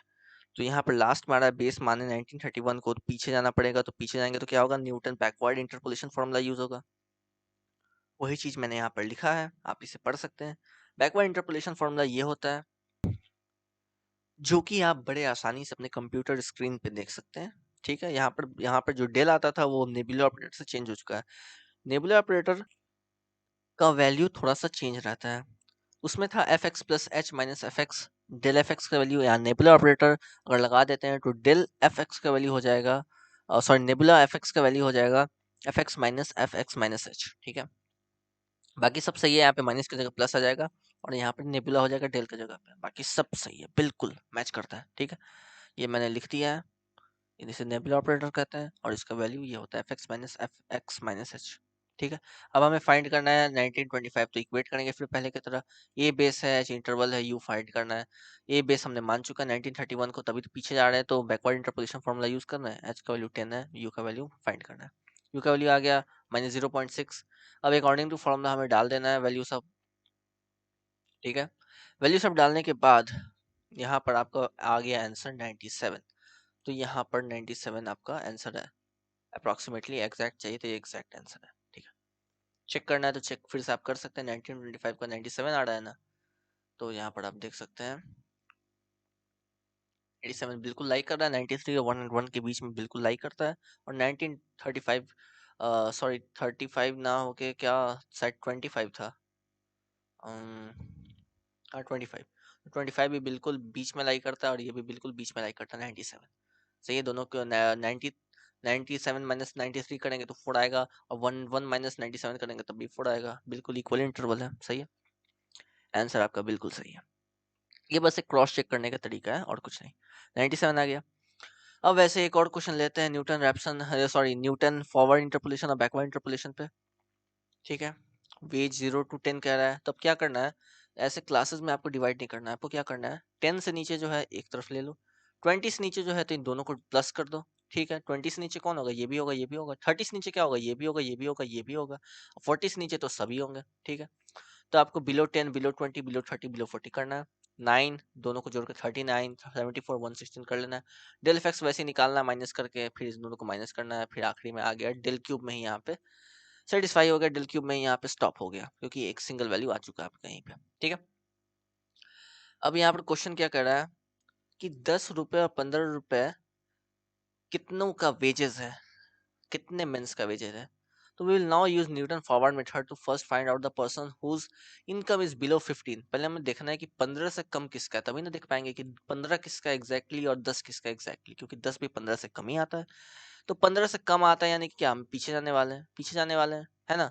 यहाँ पर देख सकते हैं बिलो 20 हम जाने वाले हैं, और यहाँ से, ठीक है, यहाँ से नहीं तो यहाँ कहीं से भी जाए तो पीछे ही ना जाएंगे। तो हम क्या यूज करने वाले हैं, सॉरी, हम यहाँ पे 10 हमने पहले निकालना है ना, तो 10, सॉरी मैंने गलती बोल दिया। हम्म,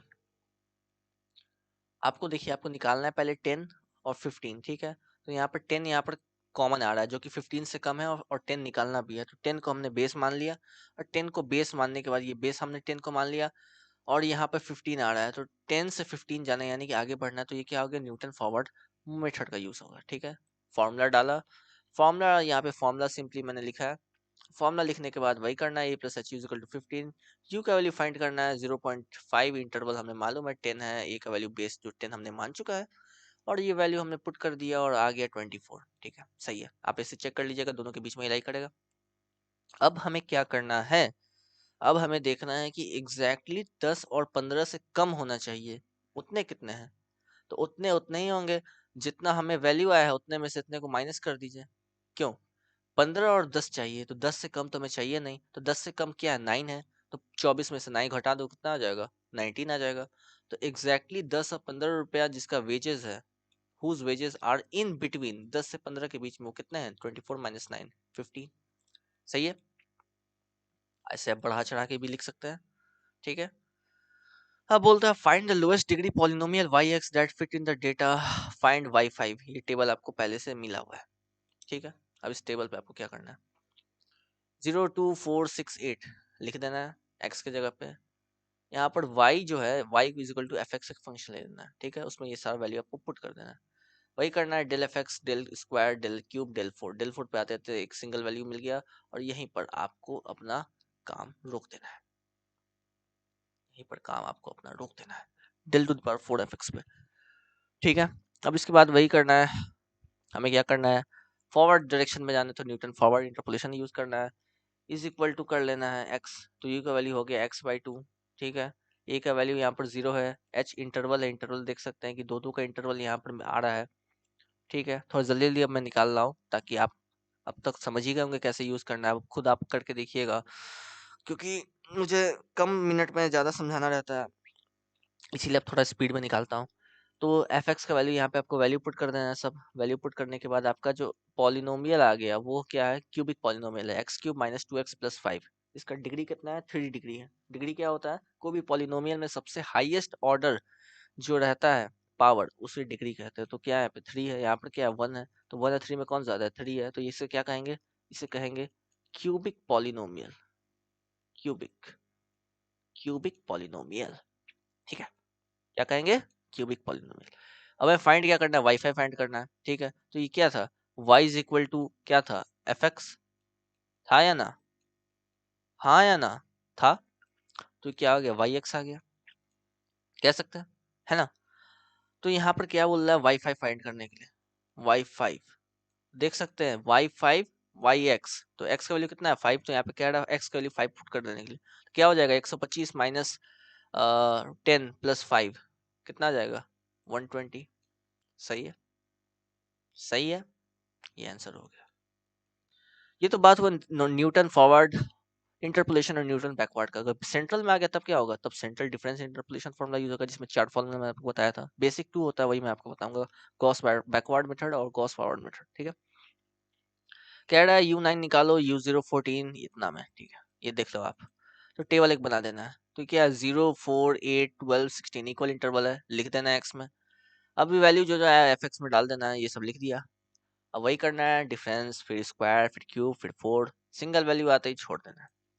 अब इसमें हमने देखना है कि यहाँ पर कह रहा है U9 निकालने के लिए, 9 कहाँ आ रहा है, इन दोनों के बीच में एकदम यहीं पे लाइक कर रहा था, सेंटर में। ना फॉरवर्ड यूज कर सकते हैं ना बैकवर्ड यूज कर सकते हैं एक्यूरेटली। तो सेंटर में ये आया, 8 को बेस मान लिया मैंने, ठीक है। फाइंड क्या करना, 9। तब क्या करना है, जो बेस माना है उसके एफ एक्स में y0 मान लो, इसके ऊपर में -1, -2, यहाँ पे 1, 2, ठीक है। अब यहाँ पर y0 माना, ठीक है, तो यहाँ पर क्या मानेंगे, यहाँ पे मानेंगे डेल y-1, यहाँ पे क्या मानेंगे, डेल y-2, यहाँ पे डेल y0, यहाँ जो है इसे सीधे यहाँ पे ऐसे लाना है, ये है, यहाँ से यहाँ आना है, फिर यहाँ से यहाँ, फिर यहाँ से यहाँ, फिर यहाँ से यहाँ, ठीक है। इसमें कहा यहाँ से यहाँ, यहाँ से यहाँ, यहाँ से यहाँ, यहाँ से, ठीक है, समझ रहे हो। तो यहाँ पे क्या आ गया, डेल y0 आ गया, ठीक है। अब यहाँ पे डेल स्क्वायर है, ठीक है, तो डेल स्क्वायर है तो y0 यहाँ से था, यहाँ से यहाँ है, फिर यहाँ से यहाँ आ जाएगा, तो यहाँ पे आपका आ जाएगा डेल स्क्वायर y-1, ठीक है। क्या आ जाएगा, डेल स्क्वायर y-1, ठीक है। अब आपको ये कैसे पता चलेगा कि यहाँ पे -1 आ रहा है, इसका सिंपल थ्योरी यही है कि आपको क्या करना है, आपको पहले y0 मान लेना है, ऐसे ले लेना है, फिर इसको नीचे करते जाना है, तो इसको नीचे कर लेना है, यहाँ पे डेल लगा देना है सब, तो ये आ गया। फिर y0 को यहाँ पे एक और नीचे करना है, फिर नीचे करेंगे तो यहाँ दिखेगा ही नहीं, ठीक है। तो यहाँ पे एक और नीचे कर दिए तो ये यहाँ पे आ गया -1, -2। अब क्या करना है, फिर इसे एक और नीचे कर देना, नीचे कर दिए तो ये यहाँ से आ गया। समझ गए, समझ गए। अगर समझ गए तो कमेंट सेक्शन में बोलो कि मैं समझ गया, मुझे भी लगेगा कि आप समझ गए। आधी रात हो गया है, लेकिन अभी और टॉपिक बचा है, इसलिए मैं अभी क्लियर कर देता हूँ, ठीक है। ऐसे करना है, समझ गए। जो सेंट्रल वैल्यू आपने माना है यहाँ पे y0, फिर उसके बाद y0 यहाँ शिफ्ट करेगा, फिर यहाँ शिफ्ट करेगा, और यहाँ शिफ्ट करते ही खत्म। वैसे ही जैसे जैसे शिफ्ट कर रहा है, ऊपर का वैल्यू जो था वो धीरे धीरे नीचे आते जा रहा है, यहाँ से यहाँ आया, फिर ये यहाँ से यहाँ, फिर आखिरी में ये यहाँ से यहाँ आ गया, ठीक है। ऐसा आपको मान लेना था कि गॉस फॉरवर्ड फॉर्मूला जो है और बैकवर्ड दोनों में ये del cube y-2, del cube y-1 ये सब यूज होने वाला है, ताकि आपको बाद में कंफ्यूजन हो, इसलिए मैं पहले ही आपको ये सब बता दे रहा हूँ, ठीक है। बता दे रहा हूँ, बता दे रहा हूँ। ठीक है। तो अब गॉस फॉरवर्ड इंटरपोलेशन फार्मूला होता क्या है, ये फार्मूला आप देख लो एक बार, ठीक है। देख लिया, ये सब वैल्यू आप देख सकते हैं कि ये सब मैंने लिखा है बगल में, ठीक है। अब क्या y9 निकालना है, फिर से वही करेंगे, इंटरवल है, बेस है, निकाल लिया, u का वैल्यू 0.25 आया। अब सब वैल्यू को पुट कर दिया, ठीक है। जितना वैल्यू ये सब था, del to the power 4 y-2, ये सब जो निकाला है बगल बगल में डाला हुआ है, यही सब इसके जस्ट बगल में जो वैल्यू है, ये सब वैल्यू सबको मैंने पुट कर दिया। पुट करके कैलकुलेट किया साइंटिफिक कैलकुलेटर से, वैल्यू आ गया 33.1162, आंसर निकल गया बैकवर्ड फॉरवर्ड इंटरपोलेशन का यूज करके। अब गॉस बैकवर्ड इंटरपोलेशन का यूज करना है, ये तो फॉरवर्ड से हुआ पहले, अब ये फॉरवर्ड से हुआ, अब बैकवर्ड का यूज करना है, तो बैकवर्ड का फॉर्मूला थोड़ा चेंज है, लेकिन बाकी सब जो वैल्यू सब था वो सब वही सेम रहेगा। फॉर्मूला में वहां पर जो माइनस था यहाँ पे प्लस आ गया, यहाँ पर आप देख सकते हैं फॉरवर्ड में क्या था, माइनस था, यहाँ पे माइनस प्लस था, यहाँ पर क्या आ गया, यहाँ पे आ गया प्लस माइनस। जैसे न्यूटन फॉरवर्ड और न्यूटन बैकवर्ड में यही ना चेंज है कि प्लस से माइनस हो जाता है, माइनस से प्लस हो जाता है, और डेल जो था वो नेबुला से रिप्लेस हो जाता है बैकवर्ड में, न्यूटन बैकवर्ड में। वैसे ही इसमें भी है, गॉस बैकवर्ड में न्यूटन बैकवर्ड यूज होता है जब सेंट्रल नहीं आए, और सेंट्रल अगर आ गया और इंटरवल इक्वल है, तो हम यूज करेंगे किसका, गॉस बैकवर्ड और गॉस फॉरवर्ड इंटरपोलेशन मेथड का, ठीक है। फॉर्मूला देख लो, इस फॉर्मूला पे डाला वैल्यू, निकाल लिया, निकालने के बाद जो वैल्यू आया हमारा, ये आया f9 33.1162। अब हम देख सकते हैं कि ये जो फॉरवर्ड से निकालने पे जो वैल्यू आया गॉस फॉरवर्ड से, और गॉस बैकवर्ड से निकालने पे बिल्कुल डिट्टो सेम आया, डिट्टो डिट्टो सेम आया, देख सकते हैं डिट्टो, 4 डिजिट तक सेम आया है, ठीक है। इसका मतलब क्या है, इसका कंक्लूजन ये है कि अगर सेंट्रल डिफरेंस में अगर ऐसा केस आता है कि बीचों बीच आपको निकालना है, तो या तो आप गॉस बैकवर्ड निकालो या गॉस फॉरवर्ड, दोनों नहीं निकालना, दोनों में से एक। क्वेश्चन में बोलेगा या तो बैकवर्ड यूज करो गॉस बैकवर्ड, या गॉस फॉरवर्ड यूज करो, ठीक है, दोनों में से एक करना है, आंसर दोनों में सेम ही आएगा।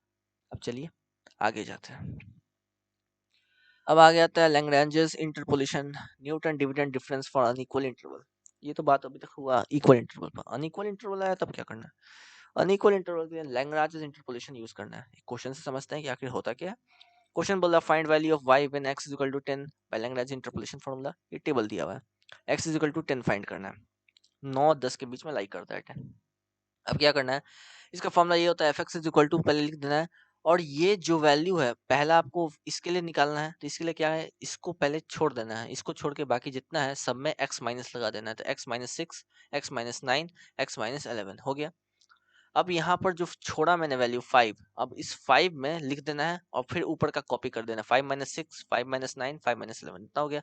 अब ये सब जो हुआ ऊपर हमने x minus 6, x minus 9, x minus 11 किया, और जो बचा हुआ था उसको डिनोमिनेटर में 5 माइनस 6, 5 माइनस 9, 5 माइनस 11 किया। अब ये नीचे का जो वैल्यू बचा है 12, इसके जस्ट नीचे वाला उससे मल्टीप्लाई कर देना है। वैसे ही 6 का बात आया है तो 6 को छोड़ देना है, क्या होगा x minus 5, x minus 9, x minus 11 divided by, देख सकते हैं डिवाइडेड बाई क्या हो जाएगा 6, 6 माइनस 5, 6 माइनस 9, 6 माइनस 11, और इसके नीचे क्या है 13 है तो मल्टीप्लाई बाई 13। वैसे इसमें भी कर लेना है, अब वैसे इसमें भी कर लेना है, इसको पहले छुपाएंगे, फिर x minus 5, x minus 6, x minus 11 divide by 9 minus 5, 9 minus 6, 9 minus 11 into 14। वैसे ही 11 को छुपाएंगे तो x minus 9, x minus 6, x minus 5 divided by 11 minus 9, 11 minus 6, 11 minus 5 divided by sorry multiply by 16। देख सकते हैं। अब यहाँ पर आपको एक पॉलिनोमियल मिलेगा, ठीक है, एक पॉलिनोमियल आपको मिलेगा। यहाँ पर ऐसे करके कैलकुलेट आप करिएगा तो आपको एक पॉलिनोमियल आपको मिल जाएगा, ठीक है। अब उसमें करना क्या है, आपसे क्वेश्चन में कह रहा है कि आपको वैल्यू जो फाइंड करना है वो वैल्यू फाइंड करना है x इज इक्वल टू 10 में। तो ये जो पॉलिनोमियल आखिरी में मिलेगा, आप चाहे तो यहीं पे भी 10 पुट कर सकते हैं, तो यहाँ पे 10 पुट करेंगे और उसका कैलकुलेट करेंगे तो आखिरी में वैल्यू आ जाएगा f10 का ये। तो आप देख सकते हैं कितना सिंपल है Lagrange's formula, interpolation formula unequal interval के लिए। यहाँ पे इंटरवल पहले 1 है, फिर 3 है, फिर 2 है, इक्वल नहीं है तो अनइक्वल है, तो लैग्रेंजेस का यूज किया और काफी आसान था, ठीक है, ये निकल गया। अब न्यूटन डिवाइडेड डिफरेंस अगर यूज करते हैं, ठीक है, ये तो लैग्रेंजेस का बात हुआ। अब न्यूटन डिवाइडेड डिफरेंस अगर यूज करते हैं तो उसका कैसे करना है, तो उसके लिए आपको क्या करना है, एक्स का जो वैल्यू है उसको पहले लिख देना है 5, 6, 9, 11, ठीक है।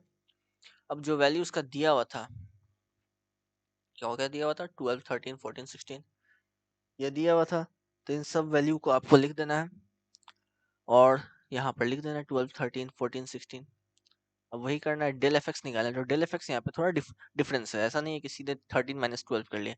यहाँ पे आपको करना है 13 माइनस 12, लेकिन डिवाइड कर देना है इन दोनों के डिफरेंस से भी, ठीक है। तो आप देख सकते हैं 13 माइनस 12 बाई 6 माइनस 5, जो वैल्यू है लिख देना है।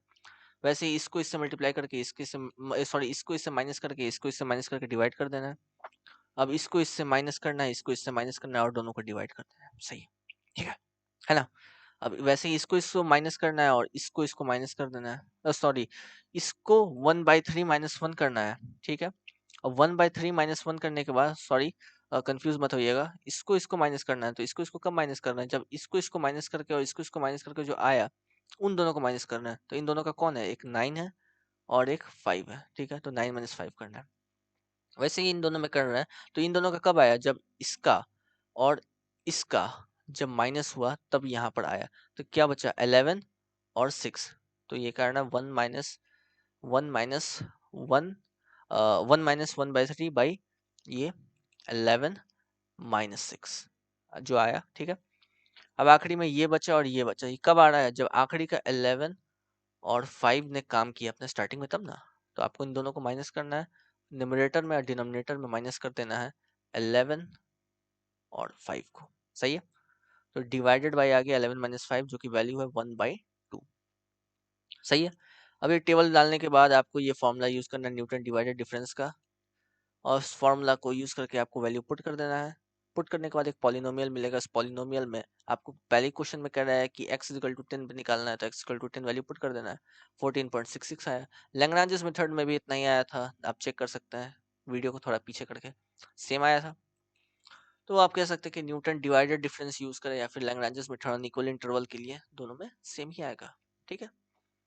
अब एक और क्वेश्चन लेते हैं, use Lagrange's formula to fit polynomial in the data, find इतना इतना इतना, ठीक है। तो वैसे ही करना है, पहले तो आपको जो मैंने आपको बताया इसको लेना है तो x minus zero, x minus two, x minus three by minus one minus zero minus one minus two minus one minus three multiply by minus eight, ऐसे ही सब में कर लेना है। सबके बीच में प्लस का साइन होना चाहिए, इसमें प्लस इसमें प्लस, ठीक है। अब एक पॉलिनोमियल आएगा, सॉल्व करना है आपको। ये आप देख सकते हैं, ध्यान से आप देखिएगा, पॉज कर करके वीडियो को सॉल्व करना है और सॉल्व करके आपको एक पॉलिनोमियल मिलेगा ये fx, ठीक है। अब इसमें आपको x का वैल्यू -2 पुट करना है क्योंकि क्वेश्चन कह रहा है। जो वैल्यू आया, ठीक है, फिर 1 पुट करना है, जो वैल्यू आया, ठीक है, क्योंकि यहाँ पर fx जो है वो y x के बराबर है, ठीक है, दोनों फंक्शन सेम है, जो आया सही है। अब यही आंसर हो गया, ओके। अब देखते हैं inverse Lagrange's formula to find value of x। Value of x find करना है इनवर्स लैग्रेंजेस फार्मूला का यूज करके y इज इक्वल टू 19 पे, ठीक है, when y is equal to 19 कह रहा है क्वेश्चन में। तो लैग्रेंजेस का पहले लिख दिया, जो आपको बताया, अब मुझे बताने का कोई ज़रूरत है नहीं, आप समझिएगा होंगे कैसे करना है। इसको छुपा देना है और यहाँ पर आप देख सकते हैं कि यहाँ पर एक्स वाई दिया हुआ है, ठीक है। पिछले वाले में यहाँ पे एक्स वाई नहीं था, आप देख सकते हैं पिछले वाले में एक्स वाई नहीं था, यहाँ पे पिछले वाले में एक्स ही कह रहा था, तो इसलिए हम लोग एक्स माइनस कर रहे थे। यहाँ पे ऊपर वाई दिया हुआ था, ठीक है। यहाँ पर कह रहा है पहले दिया हुआ था x इज इक्वल टू इतना, तब हम x माइनस करते थे। यहाँ पे y पूछ रहा है, इसलिए हम लोग x ना करके y minus one, y minus 20 करेंगे, ठीक है। तो x at y is equal to 19 हम लोग को सॉल्व करके ये आया, और y इज इक्वल टू 19 कह रहा है, तो 19 हर जगह पुट कर दिया और वैल्यू जो आया वो क्या है 2.8 आंसर, ठीक है। अब न्यूमेरिकल इंटीग्रेशन, ये आखिरी टॉपिक के तरफ हम लोग बढ़ रहे हैं। तो न्यूमेरिकल इंटीग्रेशन क्या करना है, नॉर्मल इंटीग्रेशन जो हम लोग करते हैं उसका जो वैल्यू हमें फाइंड होता है वो बिल्कुल एग्जैक्ट हमें अगर चाहिए तो उसके लिए हम लोग ट्रेपेजोइडल, सिम्पसन 1/3 और सिम्पसन 3/8 फार्मूला यूज करते हैं। तो उसी पे हम लोग बढ़ते हैं, सीधे एप्लीकेशन पे हम लोग चलेंगे, थ्योरी पे नहीं। सीधे इसका एप्लीकेशन यही है कि ये फार्मूला है, इसको आपको देख लेना है, ट्रेपेजोइडल रूल, ठीक है। क्या है, h जो कि इंटरवल है, y0 yn, ठीक है। ये आपको डिस्ट्रीब्यूट करके मैं आपको बताऊंगा कैसे होता है, by 2 plus y1 plus y2 plus y3 plus yn-1, क्योंकि अब yn क्यों नहीं आया, क्योंकि yn पहले ही आ चुका है, तो बचा क्या उसके पहले वाला yn-1, ठीक है, ठीक है। आई होप कोई गड़बड़ी आपको नहीं हो रहा होगा, आप समझ रहे होंगे सब चीज़। गड़बड़ी से मेरा मतलब है कि कुछ बाउंस बैक आपको ना हो रहा होगा, क्योंकि एक ही वीडियो में मैं सब आपको बता रहा हूँ। ये बिना स्किप किए हुए वीडियो है, इसमें मैं कुछ एडिट भी नहीं करने वाला हूँ, और एडिट मैं अपने वीडियोस में करता भी नहीं हूँ, मैं सीधे एक्सप्लेन करता हूँ कंसेप्ट और डाल देता हूँ। तो बाउंस अगर हो रहा होगा तो कमेंट सेक्शन में बताइएगा, मैं आपका कुछ हेल्प करूँगा उसमें, फिर से कुछ कंटेंट ऐसा प्रोवाइड करके, ठीक है। तो ट्रेपेजोइडल रूल ये हो गया, आपको देख लेना है। सिम्पसन 1/3 रूल क्या होता है, ये होता है, ये आपको देख लेना है।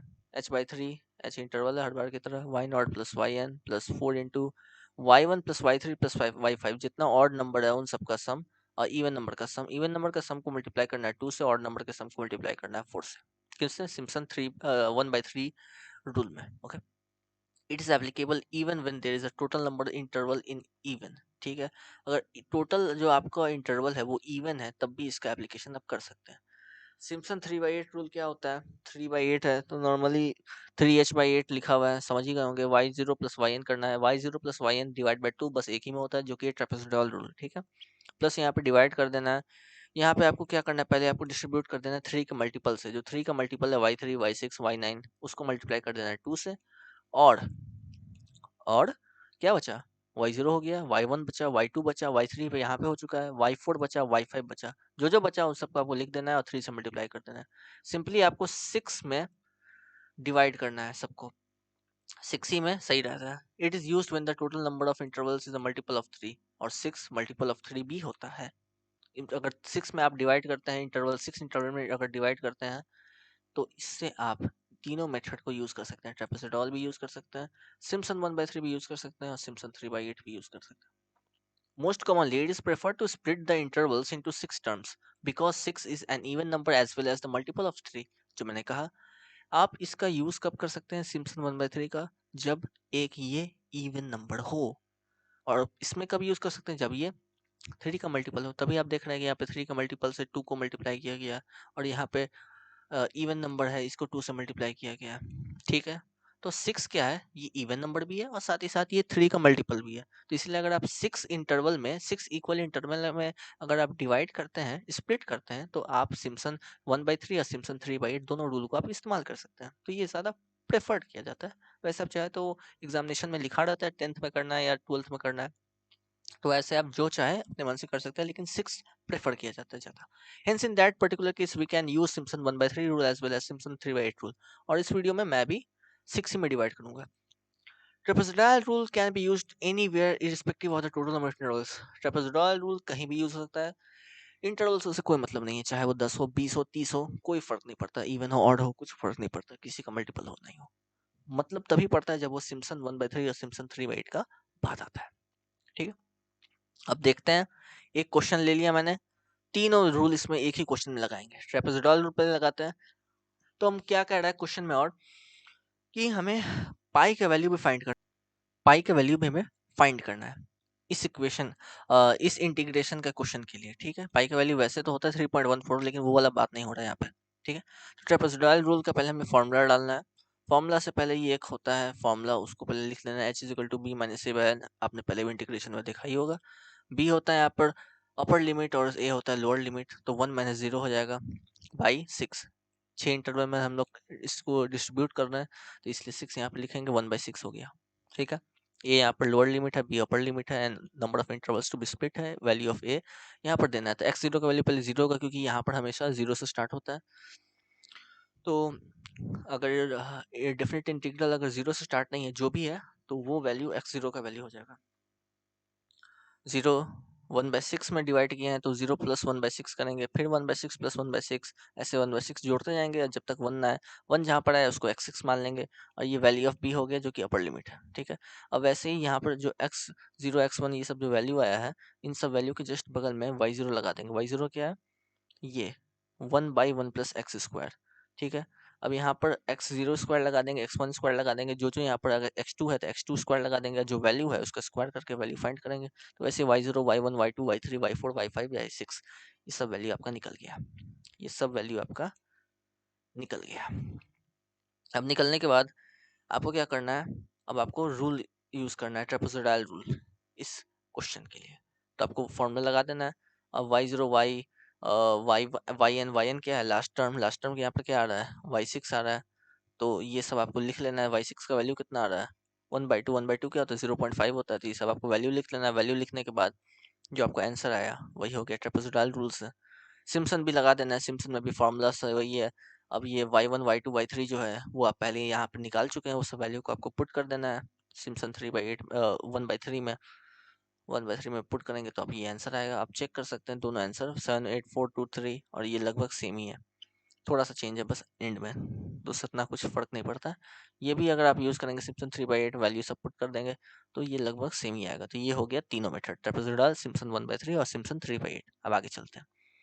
अब क्वेश्चन में ये भी कर रहा है कि पाई का वैल्यू फाइंड करें। अब पाई का वैल्यू कैसे फाइंड होगा, तो उसके लिए आपको क्या करना है, पहले आपको डेफिनेट इंटीग्रल का थोड़ा यूज करना है। तो इसको नॉर्मली अगर इंटीग्रेट करेंगे तो ये किसका tan इनवर्स x का इंटीग्रेशन है, तो ये हो गया tan इनवर्स x 0 से 1।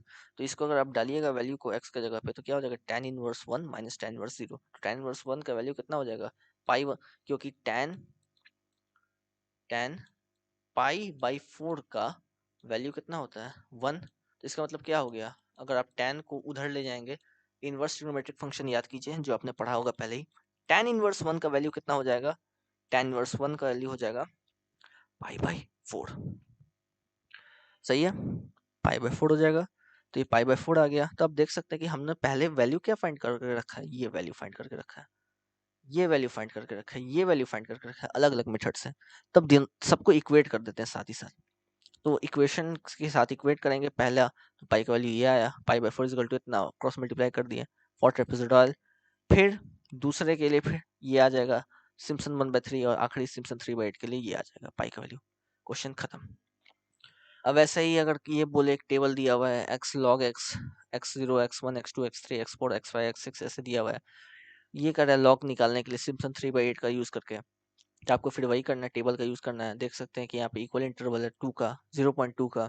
तो आपको यहाँ पर ले लेना है b - a इंटीग्रल का, तो क्या हो जाएगा 4 - 5.2 सॉरी बी बी माइनस ए, यानी कि ये बी होता है और ये होता है, तो 5.2 माइनस 4/6, क्योंकि 6 इक्वल इंटरवल में डिस्ट्रीब्यूट करना है। क्वेश्चन में क्या भी रहा है कि सिम्पसन 3/8 यूज करना है, तो सिम्पसन 3/8 यूज करना है तो 3 के मल्टीपल में तो करना ही पड़ेगा, तो 6 सबसे प्रिफर्ड किया जाता है। 0.2 आ गया, एच का वैल्यू इंटरवल। वैसे देख के भी साफ लग ही रहा था कि दो दो का इंटरवल है। 4.6 माइनस 4.4 0.2 होता है। x1 निकालिए, x2 निकालिए, कब तक?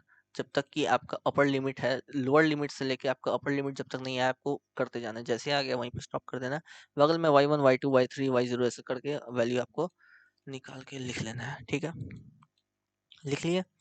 अब सिम्पसन फॉर्मूला यूज करना है, वैल्यू पुट कर देना है और आंसर आपका आ गया।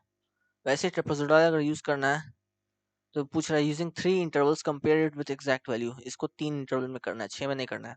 तो वही n की जगह 3 डाल दिए, वैल्यू आ गया x0 x1 x2 x3। 1 से 2 है, ये 1 से 2 है, तो 1 से 2 है तो यहाँ पे 1 आ गया, यहाँ पे 2 आ गया। कहाँ से कहाँ तक? 0 x0 से x3 तक, y0 से लेके y3 तक यहाँ पे मैंने लिख दिया। यहाँ पर देख सकते हैं आप, ट्रेपेजोइडल रूल जो है वो फॉर्मूला यहाँ पर डाल दिया। h into y0 plus y n divide by 2 plus y1 plus y2 plus y3 up to yn-1। ये ट्रेपेजोइडल फॉर्मूला है, याद रखने का सबसे अच्छा तरीका है। और सिम्पसन 1/3 फार्मूला भी होता है, h/3 multiply by y0 plus yn plus 2 into y1 plus y1 नहीं होके शायद y2 से स्टार्ट होता है, हाँ क्योंकि इवन है, तो y2 प्लस y4 ऐसे करके है। और प्लस 4 इंटू जो इवन बचा, ऑड बचा, 4 इंटू जो बचा ऑड, वो सब आपको लिख देना है। y3 plus y6 y3 plus y5 plus y7, ये सब आपका जो बचा ऑड, वो सबको लिख देना है सिम्पसन 1/3 में। और सिम्पसन 3/8 के लिए क्या होता है, जितना 3 के मल्टीपल में उन सबको 2 से मल्टीप्लाई करना है, और जो बाकी बचा उन सबको किससे मल्टीप्लाई करना है? उन सबको मल्टीप्लाई करना है 3 से। जितना बाकी बचा सबको मल्टीप्लाई करना है 3 से। और स्टार्टिंग में क्या होगा? y0 प्लस yn, स्टार्टिंग और एंड। सही है, तो वैसे ट्रिपेजोइडल फॉर्मूला आपको लगाना है। ट्रिपेजोइडल फॉर्मूला लगाने के बाद आपको आखिरी में कैलकुलेट करना है, कैलकुलेट करके आपका वैल्यू आ गया। एक्चुअल इंटीग्रेशन अगर आप करते हैं तो वो भी आप देख सकते हैं 0.693 आया और 0.70 लगभग मैच कर ही गया। तो अप्रोक्सीमेटली आप कह भी सकते हैं कि ये दोनों वैल्यू जो है सेम है, और 0.693 अप्रोक्सीमेटली इक्वल है 0.70। ठीक है, अब ये क्वेश्चन मैं आपको देता हूँ होमवर्क के लिए, आप खुद से बनाइएगा, क्योंकि मैं काफ़ी थक गया हूँ, लगातार बना रहा हूँ वीडियो। तो इसको आपको बनाइएगा, अगर दिक्कत आता है तो मैं वीडियो में आपको बताऊंगा भी, आप सॉल्यूशन इसका देख भी सकते हैं एक बार। ठीक है, काफ़ी आसान है, वैसे ये भी आप खुद से बनाइएगा। अब यहाँ पर मैं चलता हूँ लास्ट टॉपिक, पिकार्ड्स मेथड पे। तो पिकार्ड्स मेथड क्या होता है? जैसे कि अभी तक हमने देखा कि कोई भी इक्वेशन, इसका रूट अगर हमको कैलकुलेट करना है तो वो अलग अलग मेथड हमारे पास, regular falsa method, sorry regular falsi method थोड़ा कंफ्यूज कर गया था मैं भी, और बाइसेक्शन मेथड हुआ, न्यूटन रैप्सन मेथड हुआ, ऐसे करके। अगर आपके पास साइमल्टेनियस लीनियर इक्वेशन है तो उसके लिए आपके पास बहुत सारे मेथड है, जैसे कि हो गया Gauss Seidel method, Gauss elimination method, Gauss Jordan method, relaxation method और जैकोबी मेथड, बहुत कोई मेथड है। तो वैसे ही अगर आपके पास एक डिफरेंशियल इक्वेशन आता है और उसका अगर आपको फाइंड करना है वैल्यू, जैसे इसमें बोलेगा कि up to that much amount of approximation और इटरेशन, तो वो सब के लिए आप यूज करते हैं पिकार्ड्स मेथड का। पिकार्ड्स मेथड का फॉर्मूला आपको देख लेना, ये है yn+1 = y0, और ये हमेशा दो वेरिएबल में रहेगा, इसीलिए यहाँ पर इंटीग्रल के अंदर में f(x, yn) दिया हुआ है, यानी कि x और y। यहाँ पर x + y² है तो यहाँ पर x + yn² हो जाएगा। ठीक है, जो आगे मैंने बताया n यहाँ पर क्या है वो भी मैं बताऊंगा अभी।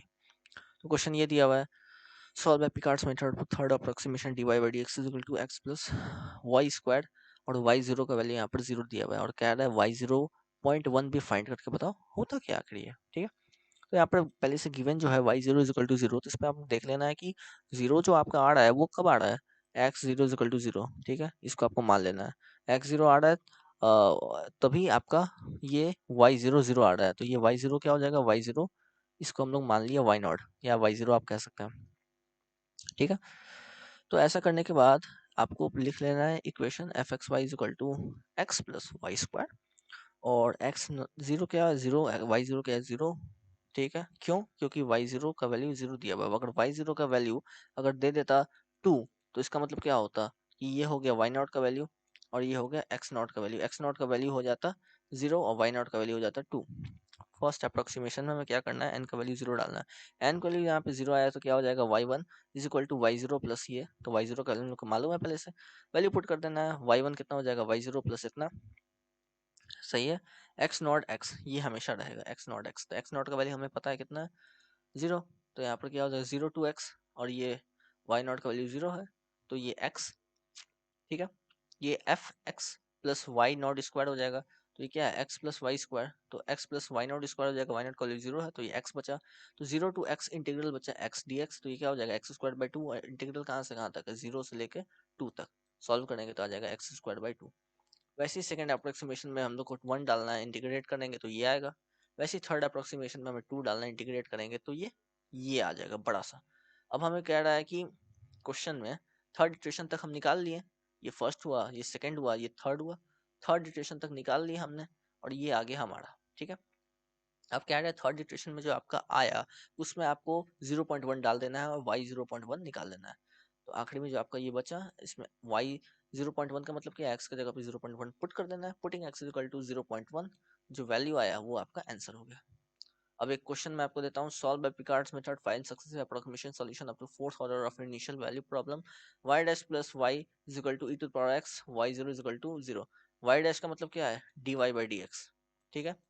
यहाँ पर पिकार्ड्स मेथड में हमेशा dy by dx is equal to आपको दिया रहता है, तो dy बाई dx को हिंट मैं थोड़ा सा दे देता हूँ, तो dy बाई dx क्या हो जाएगा, e to the power x minus y। अब आप सॉल्व करो, ठीक है ना।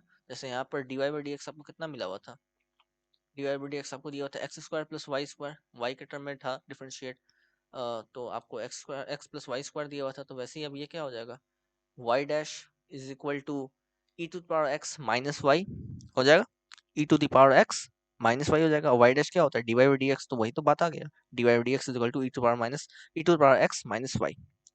तो बस यही था आज की वीडियो में, न्यूमेरिकल मेथोडोलॉजी का ये थर्ड पार्ट था और ये ख़त्म हुआ, बहुत ही इंपॉर्टेंट पार्ट था।